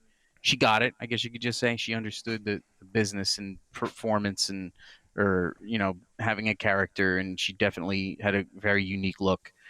Um, but that having been said, um, if it is true that she did try to get like a consensus for unionization, there's a lot more going on with that than just her. So I think it's a little bit of a danger zone. It's with the way the wrestlers are treated as like being contracted and not permanent employees. Like there's a real legal situation that's probably going to come up at some point, and ultimately it will destroy the business. And I know people can't understand that. Um, but Jesse Ventura tried to do this back in the '80s, Yes. and supposedly Hogan squashed it. Hmm. And Well, that's that's what why I'm created saying this. Rip This is an with him and argument that's Hogan. been going on for decades now. Yeah, She didn't say yeah. anything new. No, no, but yeah, it's just again, it's just in the time of when it is something that they have to look at legally, they may want they may want to squash that sentiment before it becomes a problem within the company, and I could definitely see that happening at this point. I don't know. I don't know how they could do it. That's the problem is the way WWE is run and the way they treat um, their talent. It's not conducive to that. It's maybe somehow wrestlers would have to try to get into like the actors union or something to that effect. Like I don't really know, but that's honestly that's really what it is. Like there shouldn't be a union in WWE. These people are contracted. They should be part of a bigger um, institution. It should not fall on WWE to do that, and then that's when I think the legal issues will ultimately tear everything apart. So I don't know. You want wrestling? You don't want wrestling. That's basically what it comes down to. Or I should say, like nationally televised wrestling. Hey, from your experience, what's the percentage of the FGC that loves wrestling? At least 50%, I would say. I thought it was higher, maybe about 80. Yeah. Oh, I'm saying at least 50. At least 50. I really don't know. Um, I still think it. I still think that wrestling has a stigma to it. But obviously, the FGC has a more of a magnet for the kind of the kind of entertainment that wrestling presents. It's just the age range, all that factors into it. I don't know. It'd be an interesting poll though. That might be a good KPB poll to take, or maybe a How many Kombat people Network poll. within the community know you had a wrestling career? Um, Less and less as it goes on. I still get like a random like message every now and then on like Facebook from somebody I don't know. Like there's people who just friend you in the community because like, oh, this guy runs Combat Network, I'll friend him. Oh, this guy's at a tournament, but never speak to them. But I'll still get people every now and then who'll message me about it. They'll be like, I never knew you wrestled. And I'll be like, well, I don't think many people do. I never made it like a big deal. So, but I do love talking about it for sure. I mean, we've been here, what now, Steve? Like an hour and a half? 2 hours. And we really haven't even scratched the surface of like my actual like participation in the business. I've just been kind of like talking about like what I think of wrestling in general. But yeah, I don't know. I've met, like I said before, like I was trying to think of like high achieving wrestlers that I've been around, and it's funny because like you go into the locker room as a kid, and you're told to behave a certain way because you don't want to like ruffle feathers, and you want to be able to get work. You don't want to make anybody mad. I was already making them mad by being there. Like I was a kid, like literally, I'm a child, literally legal child in a locker room with grown men who have been doing something they just either enjoy or they want to do, and it's like, oh God, now we have to have, we got to find a way to squeeze this kid on. So naturally, you're just gonna like beat him up, because that's, I'm smaller, I'm, younger, inexperienced. It just makes sense. But what I did though when I broke in was I made sure that every person that I got in the ring with, no matter how, I mean, some people took their liberties, and then maybe they didn't know exactly how young we were because, of the, not like shoot matches, but like being put in a situation where like the promoter doesn't want these kids to come back, but the booker is still booking them. You know what I'm saying? So there's like a conflict internally because we can sell tickets and the promoter doesn't really care. So I've been put in that situation before, but I always made sure that these guys they looked as good as they possibly could, and one by one, I would gain the respect of like all these older guys in the locker room, and it made things easier. But ultimately, again, it comes down to the promoter and the booker. And I guess like I don't know. You can say like talent relations, because like the booker may just put the show together. They may not necessarily contact the talent. So that, when the three of them, so you got like the one guy who's booking us because he wants us to sell tickets and we're local, so it's a very easy booking. And then you got the promoter who's like, oh my God, I don't want these kids on my show. But then you have the guy who's putting the matches together and is like, what can I do with these kids? It's like it's this weird dynamic of but then you have the boys who can have a totally separate opinion, and you can make your friendships or whatever you want to call them. You gotta But say the yeah, girls like as well, man. Be careful. what's that? You gotta say the girls as well, man. Be careful. The girls, there weren't many back then. There were not many like that. I mean, okay, well, I don't know if everybody has a Missy Hyatt story, but I guess I can let this one God. out. Did you get any rats? I was. What's that? Did you get any rats? No, I stayed away from rats. I had one incident. I can give you another one with Tito Santana. I hope some people watching this understood what the heck we're talking about. Okay, so Steve probably right, so doesn't, man. He's got Steve's got a puzzled look. I'll explain it to him later. So I had a show. I was on a show. It was a tagging with one of my best friends from childhood. We were the Mixed Nuts. That was our tag team name. And I'm in the locker room, and there's just like a few people hanging out. It's just funny to like be like a kid, like in the locker room, getting changed, getting ready, and then like, oh, Bob Backlund just walked by, or like, oh, the Public Enemy just came in, But then it might be like some other like local indie guys who are just like, oh, hey man, like what's up, like, cause you're on the same level or whatever. And then Missy Hyatt comes in, and Missy Hyatt is wearing just like a leopard print bra and like a little vest shirt, and she doesn't know who I am. And she comes right up to me and she's like, how do my breasts look in this bra? And I'm like, I'm a child. Like she has no idea. And I'm just like, they look great, Missy. Thanks. Like, nice meeting you. Like that kind of thing is like the sort of thing you can experience as a young professional wrestler. It's like that's the kind of stuff that you don't expect to happen in life. You also don't expect Psycho Sid to let out a huge fart right next to you on the bench.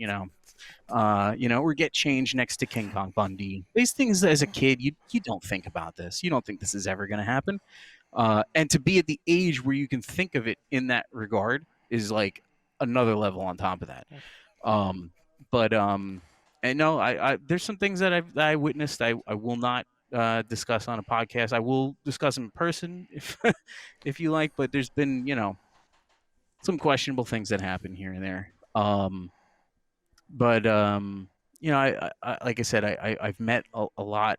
I've met a lot of names, but I never really got to work with many of them because I was so young, and they don't have that kind of like confidence to be like, oh yeah, we're gonna put this kid in a match with Sabu or something like that. Like that's maybe if you're New Jack, you might get that that. Would you have been willing to go through a table for Sabu if you had the chance? Sure, absolutely. Absolutely. I did a few shows with Sabu. And I remember him talking. I don't know if you remember 911. You may, Of course, but yeah. he's probably a lower, higher achieving guy in the business. But like most people today wouldn't really know who he is. But he was like a wrestling father to me. I took Well, many shows. 911, for people who may not know, he was basically what Braun Strowman started off as.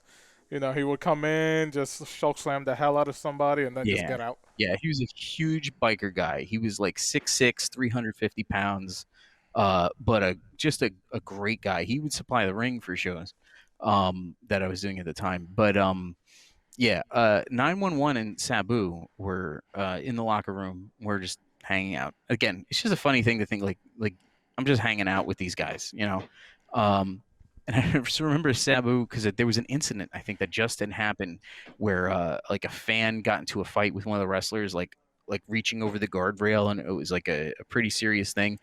And I remember Sabu saying something to 911, how like if the fans reach over the guardrail, they're fair game. And I mean, obviously Yes. Sabu has a reputation on Twitter. He says what he wants to, but that's the man. Like that's what he does. Like he's. And 911 said, "Brother, you've been hit with one too many chairs. you can't touch the fans, like no matter what. Like you just can't do it." But, but yeah, there's just like little things here and there. I remember like sitting on like a golf cart out. I think it was a golf cart. It was some kind of transport vehicle out behind Monmouth University. With Balls Mahoney, just like hanging out with him, just chilling. I almost I almost wrestled Earthquake. That was a big one. John Tenta. A big almost. Yes, John Tenta. It was a big almost. I was booked to wrestle in a handicap match with my partner in the Mixed Nuts. We were booked to wrestle John Tenta. This was in 1999, and I met him on the show before that. I was only in a battle royal on that show, but he came in, and it's funny, like only ever seeing him on television as a kid to not realize like how massive that guy was. Another one, 6'6", and he was still in the upper threes, I think, at that point. Because when he came down and weight for Golga, for I guess I don't know, for health or mobility reasons, but he knew Iron Mike Sharp, and so I was having a little back and forth with him about Iron Mike and doing Iron Mike impressions and stuff. But then the the booker had set me and my partner up to work with him. But I don't know if he missed a flight or he no-showed or something like that happened. But it was unfortunate because I really would have loved to have that that story to say I got to work John Tenta, but we instead wrestled like a local guy who was like 500 pounds. Like he was massive, but he wasn't like tall. He was just really just humongous. And I have that match. That match is up. Could you probably in upload that? clips. I'm kind of curious to see that. This 500-pound Yeah, I man have moving I have around. clips. Yeah, I have clips of it. I know I have the match somewhere. I have buried VHS tapes in my closets and stuff. Um, but that's another one that was an almost. And like Doink the Clown was always one, like the real Wow. Doink the Clown though, like not like It's funny is my tag partner used to do a really good Doink. He was one of those like there's in every promotion there's like the famous TV wrestling clown. He actually did a very very passable Doink. Whereas like sometimes you see guys like they're like not the right body type or like they just suck. They're just terrible. It's kind of a hard thing to like be like saddled with like you're going to be the guy who's playing this wrestling character that we should not be doing on a show, but everybody does it, so nobody gets in trouble for it. But yeah, he was very very good at it. But anyway, I was supposed to it was around like 20 years ago probably. Didn't didn't pan out. I don't remember why. And Marty Jannetty was another one too. No show. I have too many of those. Too many like where like I was booked, but then it fell through. So the only other guys that I actually like were involved with like Tom Brandy, because he's like a really big local guy in New Right. Jersey. I In New Jersey, involved with yes. some stuff with him. Snitsky. I had a Gene little Snitsky? run in with him. Yeah. Isn't he an actor now? I don't know what he does now. I know he showed up to something recently, within like the last year or so, and he has like a massive, like bigger than a Wyatt beard. It's Yes. like No, ridiculous. that beard is awesome. I ain't gonna lie, it's pretty Yeah. freaking awesome. It is impressive. Um, but just there's just so many just like random just people because the nature of the business. Like you just have like a How close like knit is that community? What's that? How close knit is the wrestling community?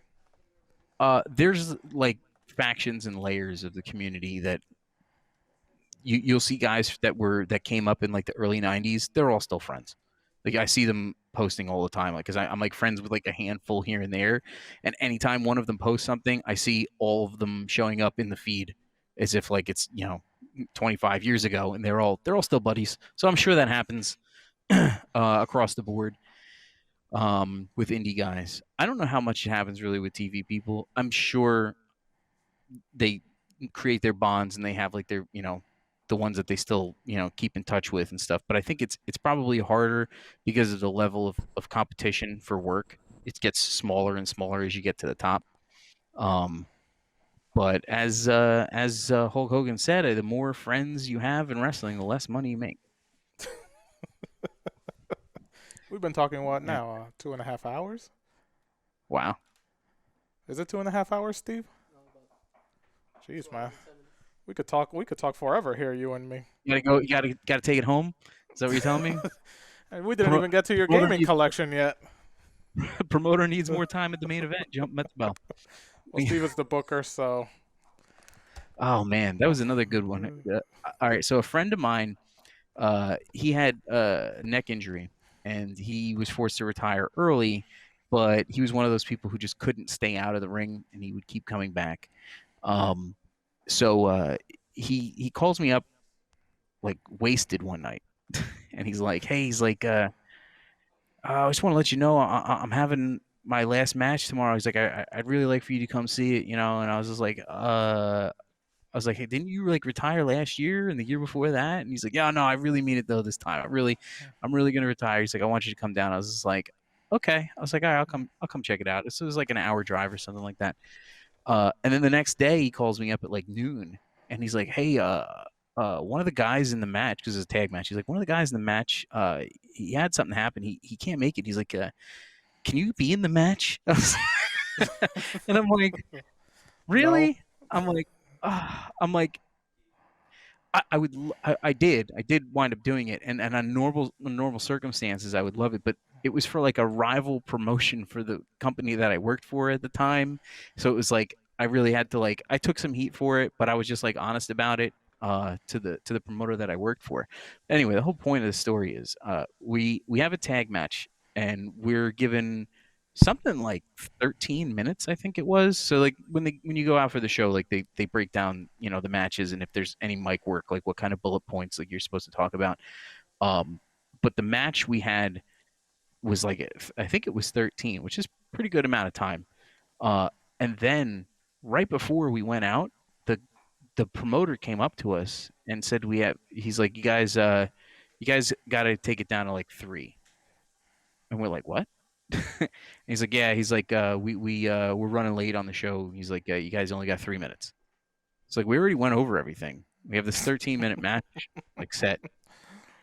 You know, we all know each other. The four of us we all go back, you know, at the time, 10 years. And we all kind of like looked at each other and we're like, are we ever going to work for them again? Are we ever going to come back? Are we ever going to work for this promotion again? And we're all just like, one guy was like, I don't know. Like I might, and we're like, do we do it though? Do we just do the match? And we did. We just did the full 13-minute match. And the guy that was booking us, that was one of our buddies, was like, dude, he's like, I had to like hold the promoter in his chair because he was going to get in the ring and kick you guys out of the ring, like right in the middle of the match, because we just kept on just going with it. We just ran our full thing. But that's one of the things that unfortunately you have to deal with, is that, you know, you can put all this effort out. I mean, you know, whatever, you come up with a, you know, with a match for the night, and you kind of got it in your head, like what you want to do. And like, it's hard to just kind of change gears like that and say, oops, you got to cut out 10 minutes of your match. Normally, you just do it. You just suck it up and you're like, all right, well, whatever. But it was because this guy was retiring. We decided Right. we're just gonna do it. And did I ever talk to anybody from that promotion again? No. Did I care? No. But is that a good attitude to have? No. No, it's not. What's the longest match But you've ever done? uh, the longest singles match, maybe like 16, 17 minutes. I never really had the opportunity to do any kind of like Broadway type, you know. I mean, I did, let's see. We did a Royal Rumble once that turned into a ladder match. It was very like rudimentary. I did post that match actually maybe like a year or two ago. Um and I was number 1 in the Royal Rumble, and I think we only did like 1 minute increments of like 20 people. So it was like 20 minutes of the Royal Rumble and then like another 10 minutes of the match. So that was like a half Right. hour, I guess you could say, where I was actually out there, you know, wrestling consistently for a half hour. But the thing is, like, doing like a match for like a half hour, you know, it's different than like at wrestling school. Like wrestling school, we would just go. I mean, we just go for hours and hours and hours. Like you build up your wrestling cardio that way. Um, but it doesn't always translate. But yeah, I don't know. I don't know if anybody really wants to see, you know, 20-minute Broadways with Shock. What was the craziest spot you've ever been part of? Craziest spots. Um, Honestly, like I don't know if I ever really like stuck my neck out in the sense of like did something that was like dangerous. But no, nothing. I don't think really anything noteworthy. Nothing like a multi-table like ladders like to the outside. Nothing like that. And I think that was partially because like I didn't want to do that. Like I was, you know, I was content enough with putting on like a solid, consistent match that seemed real. I guess you could say like it's like physical. Um, you know, and I let the other guys, like, I mean, I know guys doing superplex onto like Legos and stuff like that. Like, come on, like the, you know, like Superplexes it's not, onto you know, fluorescent light bulbs. no, never anything like that. I did get like fireballs in the face, Oh, jeez. Singapore cane matches, things like that. Nothing too crazy. I definitely never wanted to get hit by Balls Mahoney because they would be like, like with the chair, because that was his thing. They would literally be like a show of hands. Like if there was, say, like there was a battle royal on the show, it'd be like, who wants to get hit by balls tonight? And I can't believe anybody ever raised their hand because you weren't getting paid a lot. Number one, you know, but that was rough. Like my God, he could swing that chair. That was ridiculous. Um, I hit a Mickey Mouse doll with a chair once. That was that,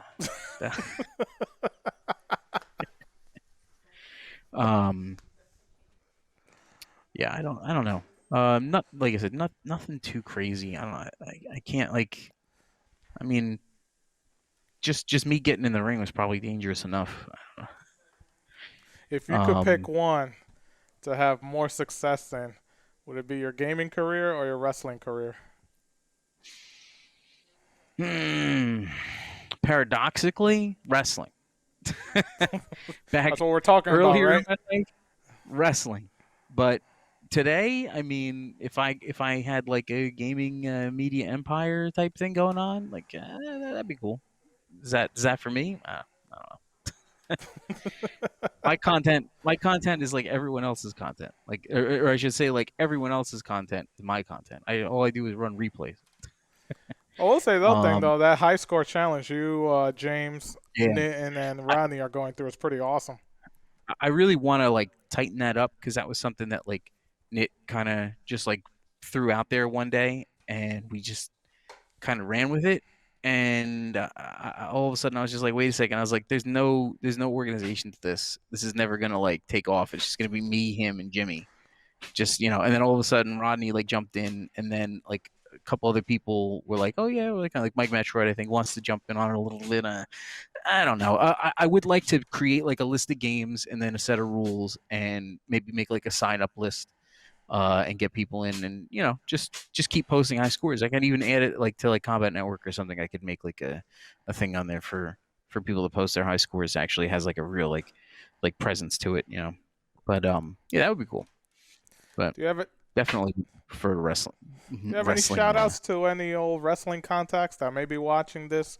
You want to thank anybody for what you were able to at least accomplish in the wrestling community? It's a shame. Like any of the people that I would think that I would like to, kind of like not necessarily burn bridges with, but like you just kind of like grow apart, and you know. But there's people who did things for you, like at least giving you opportunities. But there's some people maybe that don't necessarily get the credit. Like for example, there was a promoter that I worked for, Joe Panzerino, Dapper Johnny Falco, who has absolutely one of like the worst reputations in New Jersey that there is. But that guy gave me every chance that I deserved, if you want to say that, to be able to go out there and do what I like doing. And he says things that maybe he doesn't mean sometimes. He's a businessman first. A carnival wrestling promoter second. But I worked for him for a while until he eventually bowed out, and I do appreciate him. Again, he was one of the first people I talked to when I was a teenager, and he told me get some experience, find a wrestling school, and then come back to me and we'll see. And that's exactly what I did. So yeah, if anybody he's one of the main reasons why I stuck around so much, even for what some people would consider he's your typical wrestling promoter. But there's just a lot of boys out there that all the guys that stuck around, and everybody that helped me create like a semblance of how to put on a match. It's hard to come up with one because I've met so many people over the years. But um, I don't know. Wish I could say hi to Iron Mike Sharp again for sure. He's been gone for about 5 years now. He passed away. Yes. Did he get into Yeah. the WWE Hall of Fame? No, I don't know. I would like to see him one day, but I don't know. I know that they did want to make some what's it called like Legends figure of him at some point. It was years ago at this point, but uh so they definitely had like some kind of like a intent to like kind of bring him like back into like that little what's it called, like nostalgia thing that they were running for a while with like the really like older wrestlers. But I don't know if that's ever gonna happen, but we'll see. Hey, listen, man. I want to thank you for your time. Really appreciate it. It was another fun episode. Thank you for a return episode with us. And No problem. keep in contact, please, because, guys, we Yeah. haven't even touched upon his gaming collection. Oh yeah. That's I could another still go facet on. of this man's life. What was that? I could still go on about wrestling for like another 3 hours easily. Oh no, but, I you know I could. I don't know if our Um, audience would want to stick with us. Nah. Yeah. Oh, absolutely. Though. Hopefully, by the time we do that, I'll have a significant addition to the collection. But it's still going strong. Got Hey, about listen, man. 1600 I've sold you a 1600 lot of games. games already. Wait, how many games you got? I'm sorry. I'm up to about 1600 right now. 1,600 game 1600. guys, and Yeah. it's just gonna keep See going, some- going, and going. You see some right back here. This is just like a pile of relatively complete Genesis games. There's another stack behind the one that you see there, and then there's like some doubles over here. I don't know if you can see. There's like a Nintendo down over here. Mhm. But yeah. Then I got the main Nintendo collection going over here. You can get. Oh, there you are. Right. Hey, how's it going? Yeah. Everybody get jealous, but of course, stay tuned because that is going to be another episode. Mhm. Again, we're highlighting people from the FGC and Shock, wrestler, game collector. That's one. You like that guy right there? Of course, that's my favorite RPG. Yep. And then there's another one right there. Oh, So yeah, trust we me, can definitely. we're gonna get into We it can get because into that's a bug I've been meaning to talk to somebody about. Yeah. Well, guys, thank you very much for joining us. Please follow us on Twitter. Go on YouTube. Subscribe to the channel. This is Shock. I'm KPB Raphael. And thank you very much, guys. Stay tuned for more episodes and have a good night. Thanks, Shock. It was a lot of fun. Thank you. Appreciate it. You win.